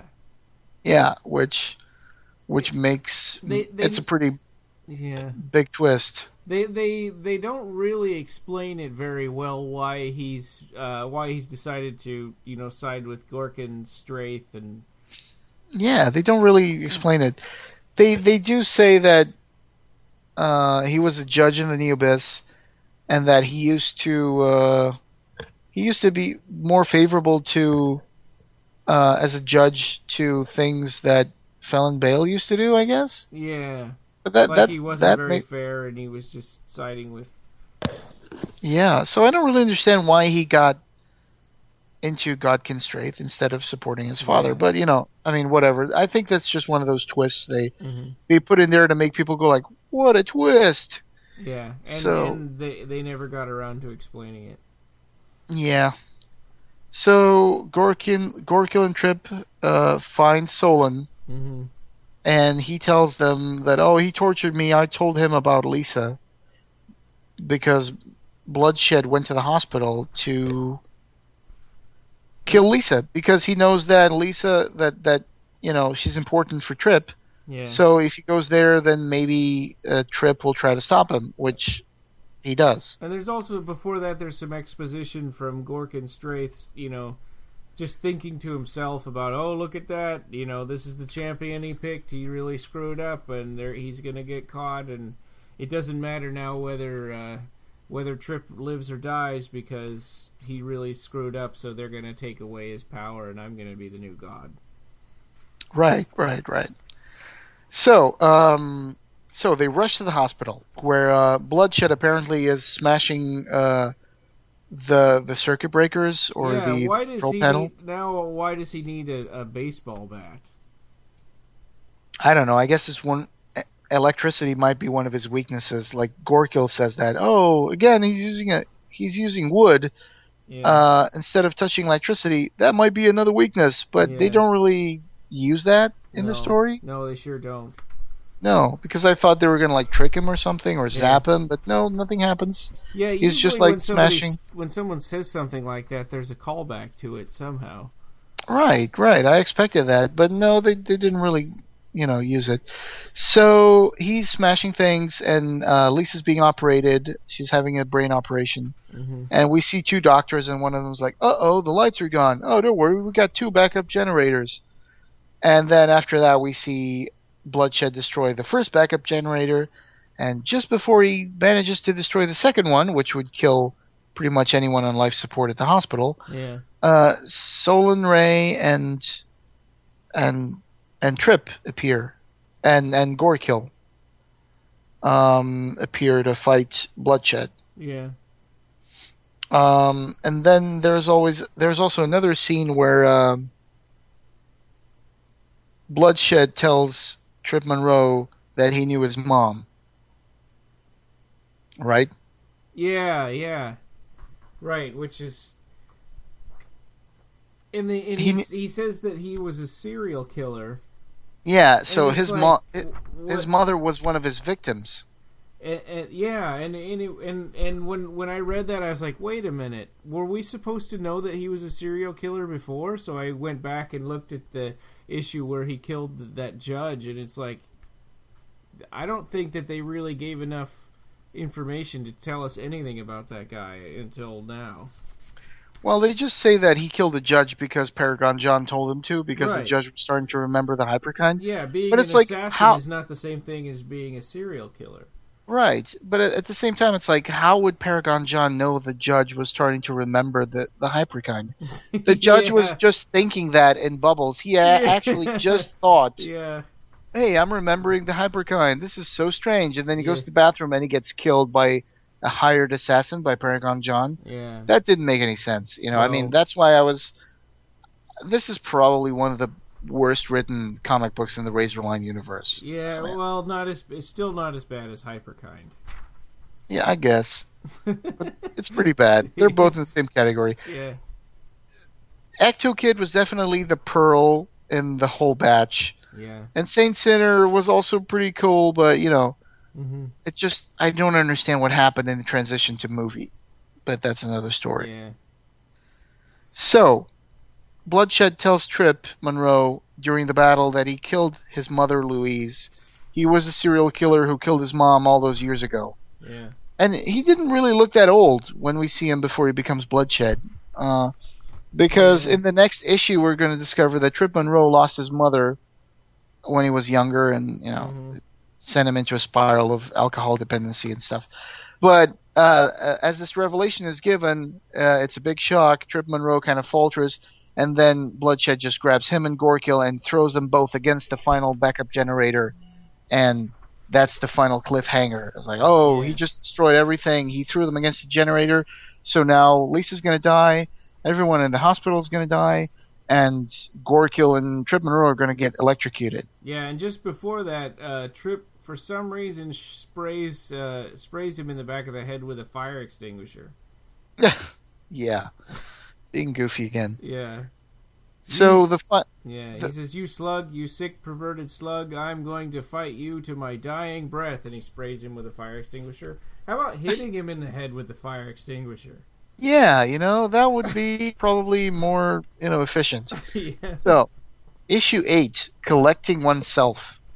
It opens with Gorkill and Trip on a fantasy land, which is called the Neurosphere. And this is Bloodshed Part 3 of 4. Yeah. And the Neurosphere, it's again, that kind of weird, lazy writing. Yeah. It's like, well, we're inside your head because we're dying, so we're going to see your life flash back before your eyes. Yeah, and when I read that, I dreaded reading the rest of this issue because I felt like, this isn't going to advance the plot at all. It's all going to be introspection and him fighting his own personal demons and stuff. Which is pretty much on the ball. I mean, that's pretty much what happens. Yeah. We never leave the Neurosphere for this issue. Yeah. And so this perpetuates also the myth that they say we only use 1/10 of our brains. No, we don't. Yeah, right. Actually, doctors have said no. We use parts of our brains all the time. They're just different parts here and there. They kind of like switch from one to another, but we used our whole brain. I mean, and I thought that came from like a misquote by somebody where he said that we only understand what 1/10 of the brain does. And, right. And so and then people took that to mean that we only use 10% of our brain. It's like, just because you don't know what it is doesn't mean you don't use it. Right. So they're inside Trip's life flash, and at one point, this is really weird. It's like there's like floating stuff all around, and they see this hand creature, which is basically a hand with legs, and he just beckons to them to follow it. So they follow that. They see a memory of Bloodshed, who kind of grabs him and like, "Arr!" It's like, no, that's not real. That's just a memory. You can make him disappear. You can make him vanish. We're inside your head. And so Gorkill is trying to make him fight. He's trying to make him fight, but he's like, no, I'm tired. I'm dying. Maybe it's time to give up. I failed. Bloodshed destroyed the generator, so, I'm dying anyway, so why not go out, with some dignity? And Gorkill is like, no, you gotta fight. You gotta fight, because you're the champion. So, Godkin Straith is spying on Felon Bale in the meantime. Yeah. He's getting ready for his downfall and becoming a god. Yeah, and really nothing happens here. He's just thinking again, that, you screwed up and I'm going to take your place. Yeah, again, I guess he screwed up because he created Bloodshed, but I don't get how that would be so much of a tactical error. Yeah. It seemed to me like if Trip had a mentor and he was like Godkin Straith's champion, then I guess that Felon Bale also was entitled to have a champion, and he created Bloodshed. So I don't see exactly how this would be such a terrible thing that would cost him his godhood. Yeah, on this big cosmic scale, I mean, why do they care so much about the personality of one of his people? Right. So we cut back to the Neurosphere. where Trip finds his insecurities made flesh, which are these weird creatures. They just hold on to him. Yeah. They latch onto his body, and they're like, "Oh, I'm your fear of not being funny. Yeah. I'm your insecurity in your relationships and stuff like that." Yeah. And it's like, okay, we get it. Yeah, no So, kidding. and of course, after he defeats his insecurities, that's when he's going to overcome another hurdle. And his aspect kind of changes. He turns into a child's drawing. Mm-hmm. And all of a sudden the curtain opens up, and this is like, Trip Monroe, this is your life. And they start with his infancy in Idaho. His parent was an alcoholic, and he really, his mom was also like, his parents liked to party, so his mom was also kind of like, they say my mom wasn't perfect because she also drank and they did drugs and this and that and they liked to party. But then he goes on to mention how his mother got murdered, and he got into this spiral of alcohol dependency, and he was a failure, and he went to the strip club and he started like introducing the strippers, and then one day he started making fun of the strippers and doing stand-up comedy, or and making people fun kind of the customers, I think. or the customers, Yeah. and then they found it was funny. But then it's like they found it was funny, but they also didn't because he was a failure as a comedian. So Yeah. I don't really understand, how do you get into comedy if you're not funny? Yeah. I mean, you'd imagine the first time you do it and you die on stage, that probably would be the last time you'd ever do it. Yeah. I mean, If you're that bad. Yeah. So basically what this is meant to introduce is the notion of humor as a survival mechanism, which is basically what Trip Monroe is. He's a survivor. Yeah. That's how he survived all the bad things that happened to him. Yeah. So, yeah, they show him meeting his lesbian wife, and he's like, oh, I met this, the first one that he married, he's like, I met this woman, she reminded me so much of my mom that she ended up with my dad a few weeks later. Yeah. And I was like, that's not funny, that's just tragic. Yeah, and then there's laughter is the best medicine. The Yep. hand writes. So Yeah. they also cut to the Upper West Side in the past where Mona Lisa introduced him to Antoinette. And he's like, oh, well, Antoinette was, we had a lot in common. Her dad was also an alcoholic. She was battered by her last model boyfriend. And they had kind of a codependency relationship. But I guess that wasn't enough because she ended up leaving him. So somehow he finds that, going through his life and realizing the source of his aspiration to be a comedian gives him the will to live because he's a survivor. He survives using humor as a survival mechanism, and he finds his will to live. Yeah. So that's when he hugs himself. He hugs his own figure, and Gorkill makes a pun. He makes a funny. He goes like, well, I guess have a nice trip. Yeah. And that's when Trip Monroe just says, did you say have a nice trip? Oh, that's funny. He starts laughing. Yeah, and it's like, if I can teach you to do jokes, then then maybe life is worth living after all, or something like that. Yeah, and then one of the serious, humorless, anal retentive corpy made a pun, and actually I don't see why they're anal retentive, but whatever. Right, I mean, that was pretty funny when he dropped the banana peel and Helen Bale fell. Yeah. So anyway, so he starts to wake up, I guess. No, actually, who starts to wake up is Gorkill. Yeah. He's like, oh, my hypermind was inside your neurosphere, and yeah. I'm, yeah, and if I'm here, then maybe Bloodshed is also here. Go find Bloodshed's hypermind. So I guess Bloodshed is also in the real world, but also inside Trip's mind. I don't really understand it. So he does that. He goes and he looks for Bloodshed's hypermind, and is like, I'm going to defeat him because now I have a will to live. Mm-hmm. And that takes us to issue 9. You want to pick up on issue 9? Cause yeah. So it's the final chapter, it says on the cover, and it shows Bloodshed and him fighting in the water. Right. And it's as at the river I stand, Bloodshed part 4 of 4. And this time they decided to use Roman numerals instead of like numbers. Right. So he's finding bloodshed inside his own mind. Yeah. Which is strange. Yeah, well, he also brought Gorekill in his mind, too. And what's weird is that in this issue they say, the neurosphere, a cyberspace of the unused 9/10 of our brains. So is this like a neural thing, or is it a cyberspace from the internet, or what is it? You know? Because I guess the 90s, everything was neuro, everything was hyper, everything was cyberspace. Yeah. And they just use these words without even like thinking what they mean. Like the neurosphere is a cyberspace. Why not just call it neurosphere? Why do you have to use the? Yeah, right. It's crazy. And so I didn't really get. So they fought in his mind, right? Mm-hmm. But then he wakes up. And then at the same moment, in real life.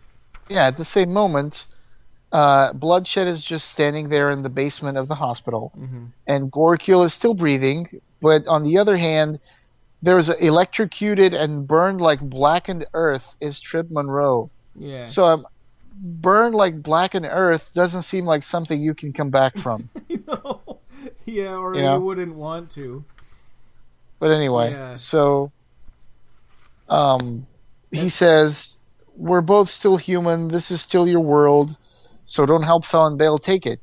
He's trying to appeal to Bloodshed's sense of humanity, which you'd imagine that thing had been stripped long ago if he was a serial killer, and then if he became a Blood Reaper. I mean, Yeah. And then it's like, he makes another bad pun. He creates in his hand a cocktail Molotov or a flamethrower or whatever, and he's like, "Bloodshed, you're fired!" And he just like fires fire at Bloodshed, and it's like that's bad. And he says, dramatic line, big visuals. That always worked in comic books. I'm like, yeah. I missed that one. So Bloodshed is telling him that on Earth his heart has stopped. In moments his blood will cease flowing to his brain. But luckily, with the neurosphere, seconds can become hours. So I guess the last seconds of his life, he can defeat Bloodshed. Yeah. I like the joke that he does here about Bloodshed. He says, let's not forget your multiple personalities, Larry Moe and Charles Manson. This one actually kind of was funny. And then Gorekill's doing CPR on Trip. Because apparently that's how you fix somebody that's burned to death. Right. And even though they say burn as black in earth, when Gorekill wakes up and tries to revive Trip Monroe, giving him mouth-to-mouth respiration, he just looks normal. He just looks a little, there are some wounds and some blood on his face, but he's not black and, burned like black in earth. So I don't know why they wrote that in the beginning. Anyway, Gorekill kind of like kicks Bloodshed in the face, and Bloodshed kind of fights back and says, "Get away from him!" Just as he's trying to revive Trip Monroe. So I don't know. I mean, like you said, it's a battle on two fronts. Bloodshed is fighting Gorekill in real life, and he's fighting Trip Monroe in the neurosphere. So, and Trip Monroe tries to defeat Bloodshed by blah, blah, blah. Okay, sorry, I'm kind of falling asleep again. And Trip Monroe tries to defeat Bloodshed by throwing a kitchen sink at him. Yeah. Because he's throwing everything, including the kitchen sink. Yeah. So that's a joke. Yeah, I know. So, it's like, why don't you do something a little more practical? I mean, everybody's life is on the line, and you're doing stuff just for the sake of jokes. I know. Anyway, in the neurosphere, Mona Lisa appears, and I guess he's like, "Oh, you're still alive." So he's trying to explain to her that she's having a dream, and he's having a dream, and they're in the hypermind. Yeah. So he wants to tell her that he's really happy that he met her, and if anything happens to him, He's happy that he met her because she's attractive, she's funny, she's strong, and she kind of slaps him and is like, "Don't get maudlin, like we're friends, and you can't give up." So, and then there's like this ocean that's created in his mind, right? I kind of fell asleep last night reading the final issue, so yeah, well, it's difficult to follow.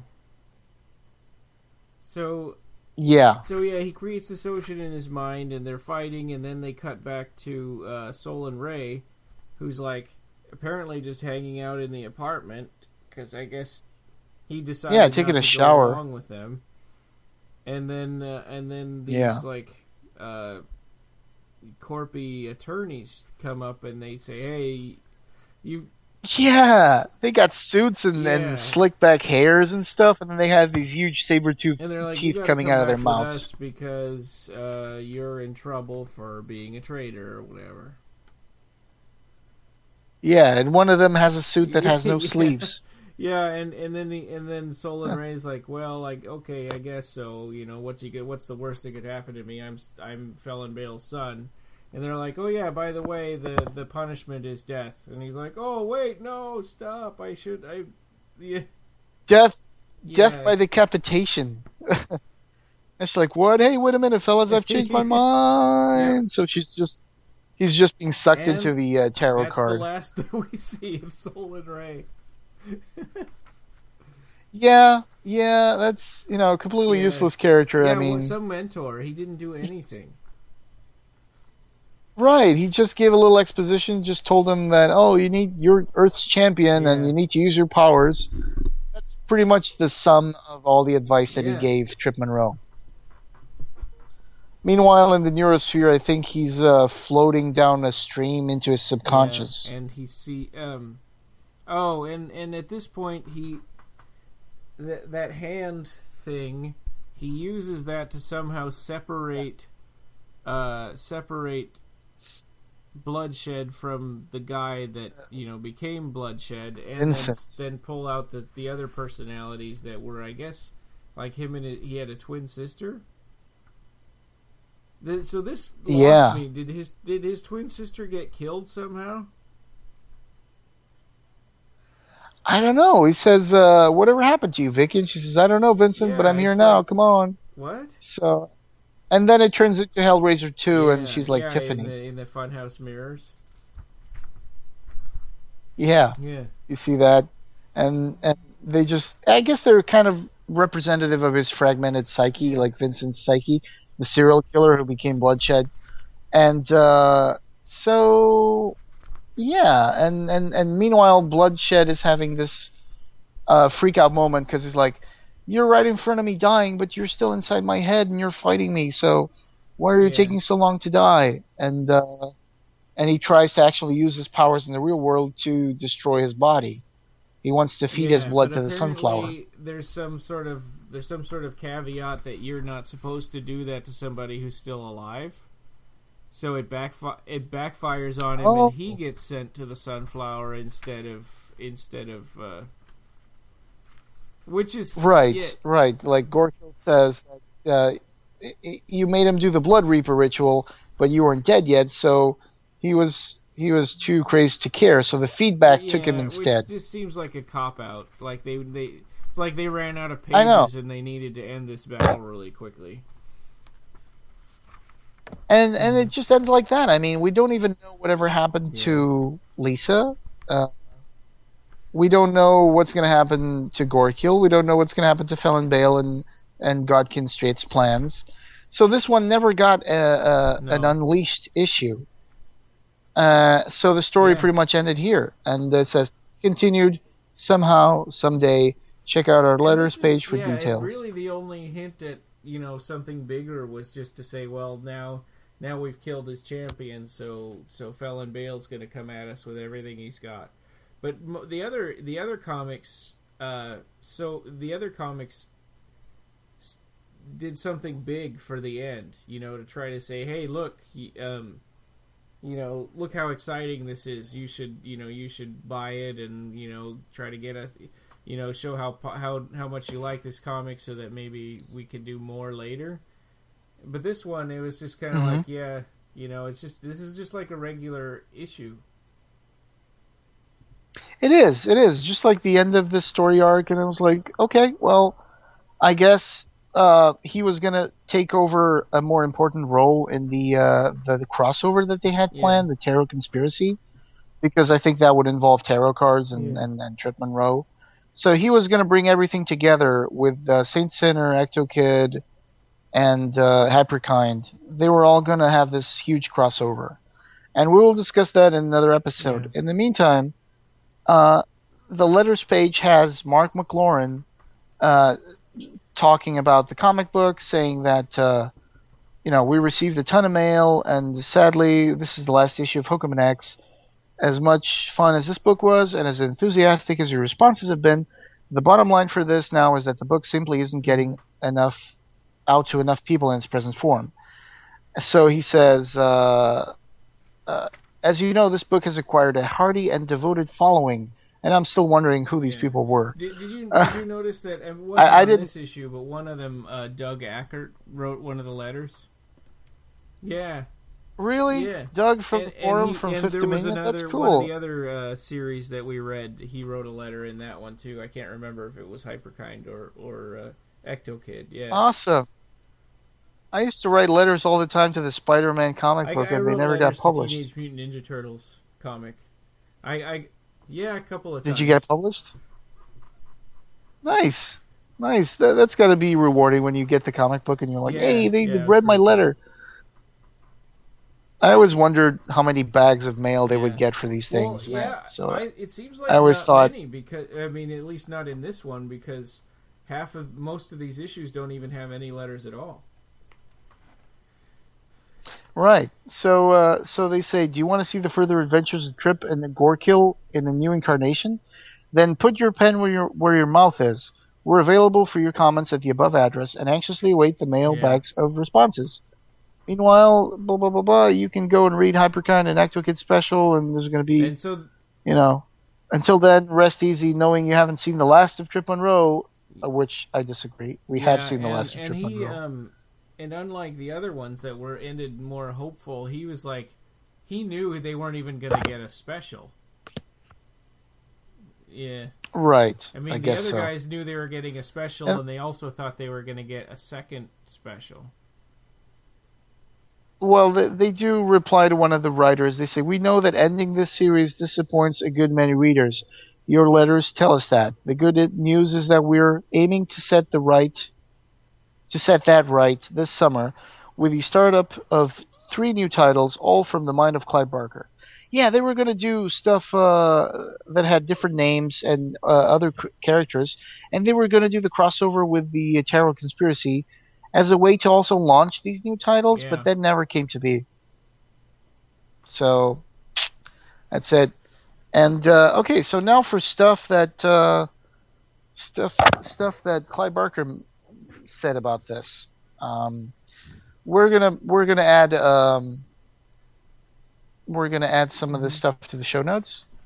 So Tom Russo in Marvel Age number 126 said, I wanted to do a superhero comic, something which would be my take on what superheroes were going to be like in the 90s. Hyperkind fell into that category. I wanted to do something that was magical and mystical in the way that Doctor Strange was and still is. Doctor Strange was one of my favorite comics from when I was a kid. So I suppose Hokum and Hex is my take on that.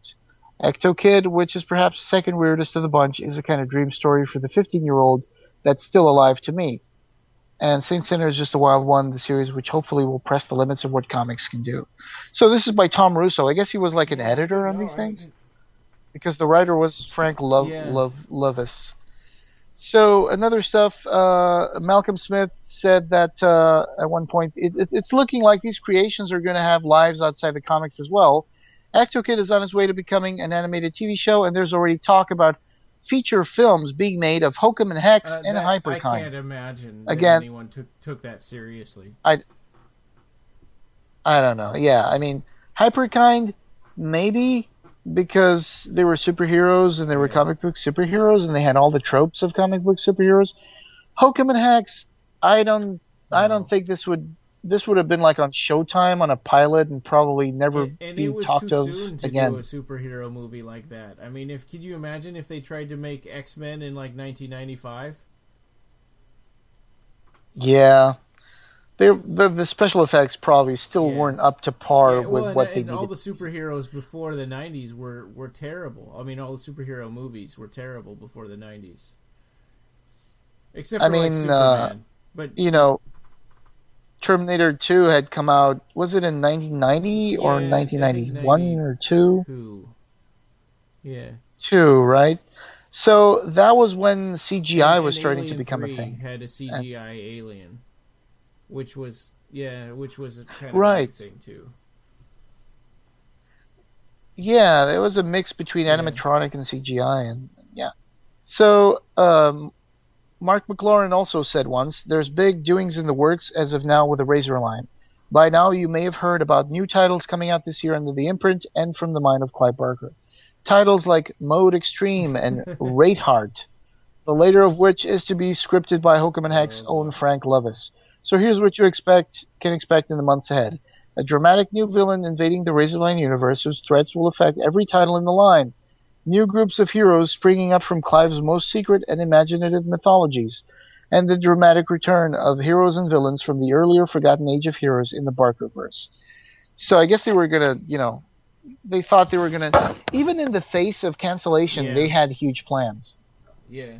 And big hopes, which I think is pretty optimistic. But the reality was the whole Razorline world just got left in the dust. I mean, yeah, I guess this is back in the days when Marvel was starting to shut down some lines of comics because they were facing technical bankruptcy in the mid '90s.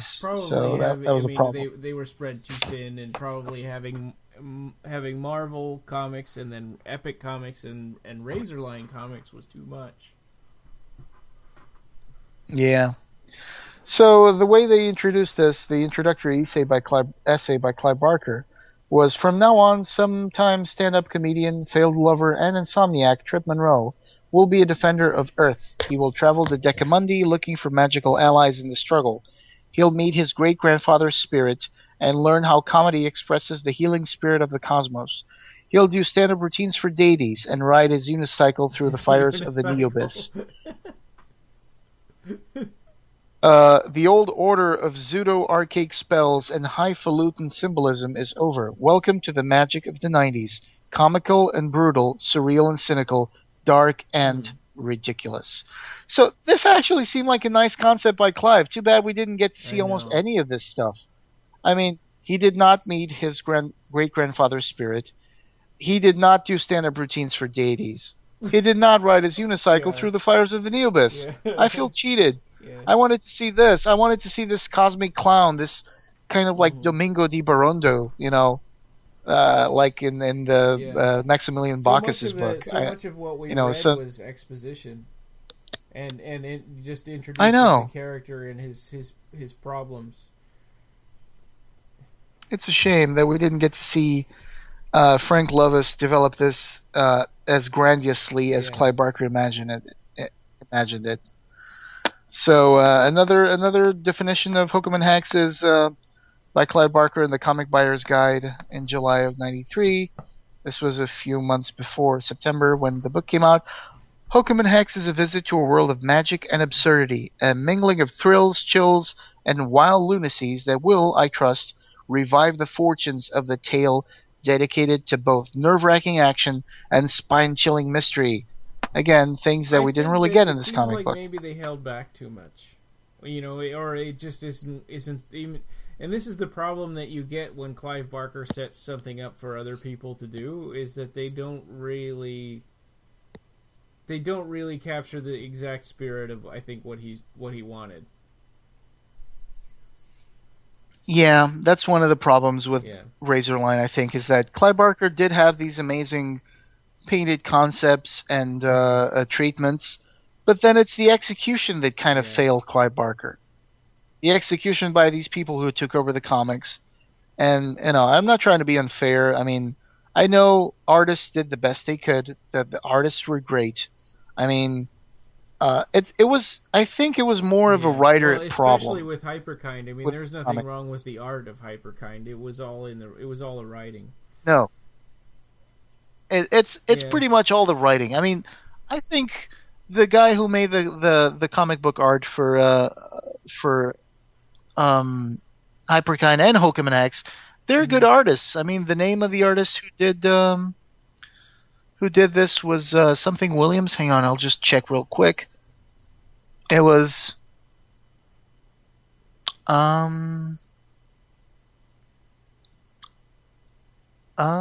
where is it? It doesn't say.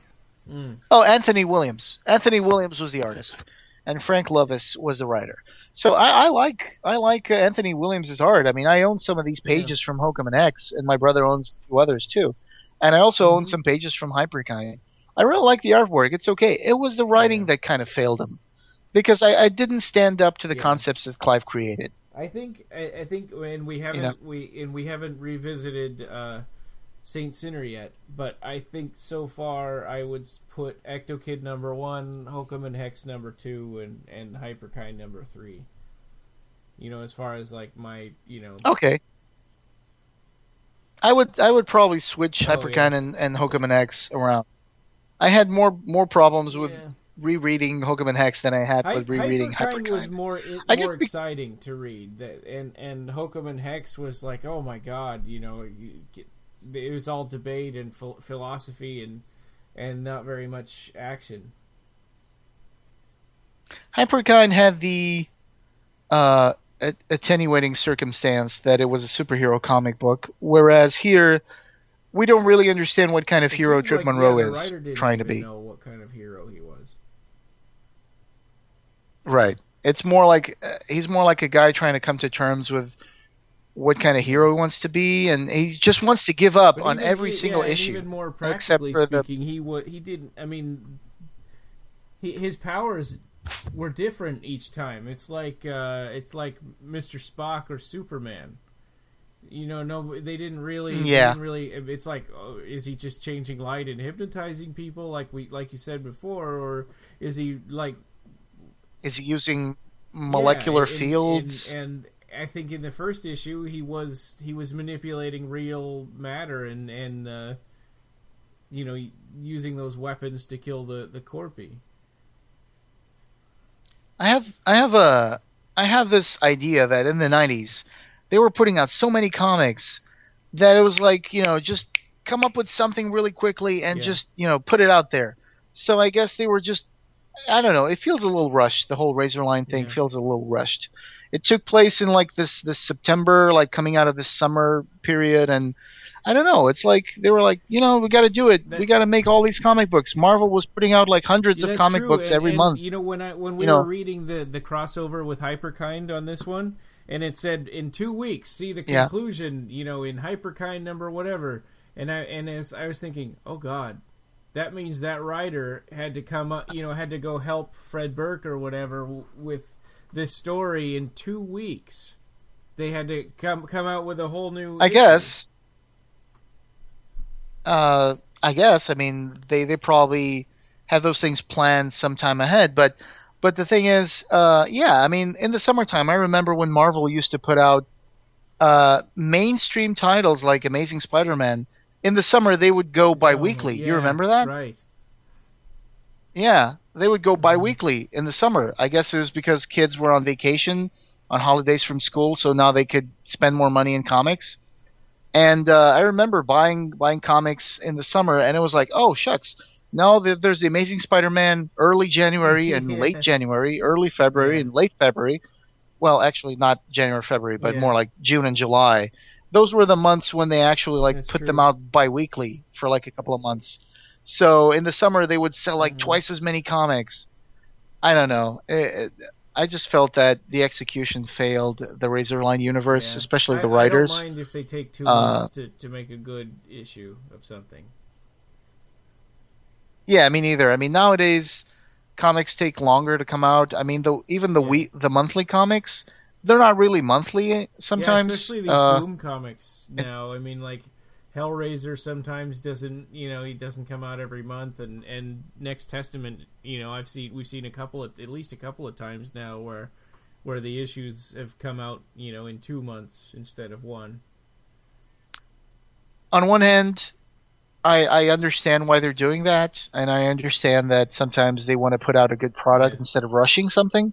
On the other hand, I'm like, how can they not keep a monthly schedule? It's like, how can they not plan this and make the artwork and set deadlines so that they don't have to break out from the monthly schedule?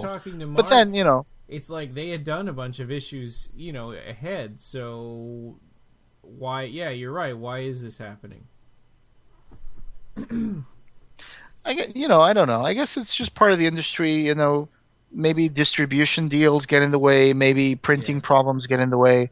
Maybe editors think that the thing isn't good enough, so let's hold on for this for another couple of weeks and let's try to redo this page or rewrite this story. I guess that's probably what happens. These things will set back the comics. I mean, I'm waiting for the Next Testament to come out, and it seems like it's forever since I've got the last issue. We're waiting for the February issue, and it's March 21st right now as we're recording this. Or March 22nd, yeah. Right. So that's an example right there. But, I'm cool with it. I can wait for it. Hey, at least I get to spend less money. That's exactly or less how frequently. I feel about So it too. It's like, I just want to make sure that I didn't miss out on it. And, so I'll check the Boom website once in a while and go, nope, it's not there either. So. Right. Do we have any listener feedback for this episode? It's really more of a comment. Did they comment on Facebook? Well, there it is. Andrew Cantrell said, ever since you started the Razorline episodes, I've been waiting for a Hokum and Hex discussion. Stoked for this episode. He was going to come up with read the comics again and come up with some more questions, but I don't think he made it. So. Well, I'm sorry if you've taken to heart some of our criticism about this comic book. It was entertaining. The artwork is nice. I really like the artwork. There were good and bad things. I mean, good puns, bad puns. The story felt like they didn't really know what to do with the characters and the hero, and some of them just kind of disappeared. Like you said, like Antoinette never came back. And there's even that trial thing that goes on issue 5 or 2 or whatever, where the judge is saying, and you, Miss Antoinette, and he uses like her full name, you're also free to go. And it's like, wait, so wouldn't she get a summons from the court at her place for the real Antoinette? And wouldn't, she show up at court as well? I mean, I don't know. I'm just nitpicking here. I know. Just because she looks like... You have to prove who you are. You can't just look like somebody, and that's good enough. Yeah. Right, to attend a trial, So, I don't know. There's stuff in here that I think, like I said, the execution wasn't that good, considering what we just read about Clive's original concept. So, yeah, I think some criticism is warranted for this comic book.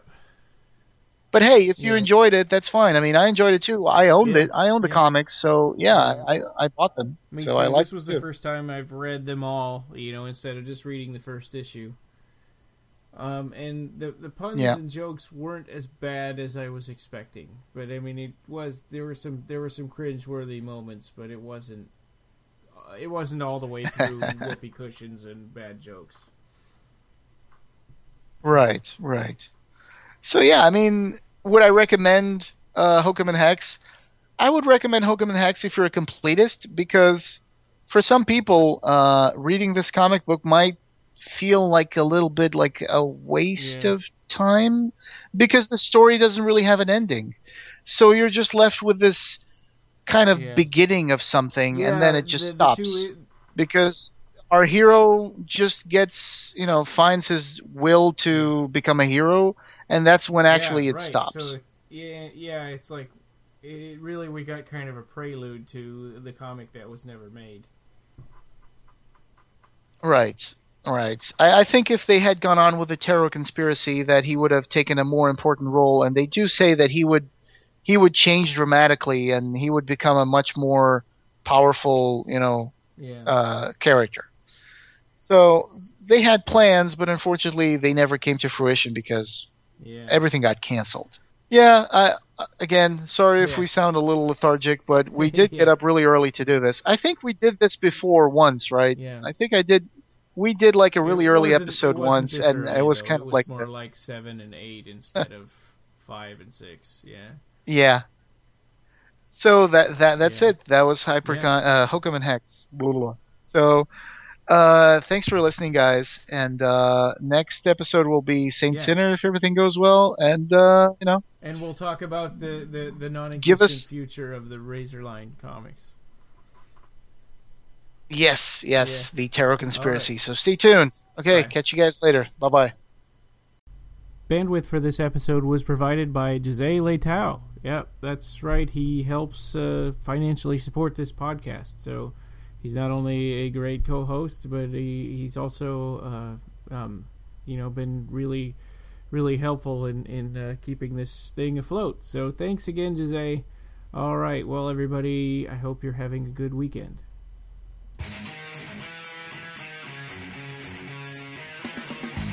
You can reach us on the web at www.clivebarkercast.com. Leave us a review on iTunes. We're on Podomatic, Xbox Music Store, TuneIn Radio, Stitcher, Double Twist, BlackBerry, and Pocket Cast. Like our page on Facebook and join the Occupy Midian group. On Twitter, we're at BarkerCast and at Occupy Midian. The forum is www.clivebarkerfans.com/forum. Opening theme by Colin Lakativa.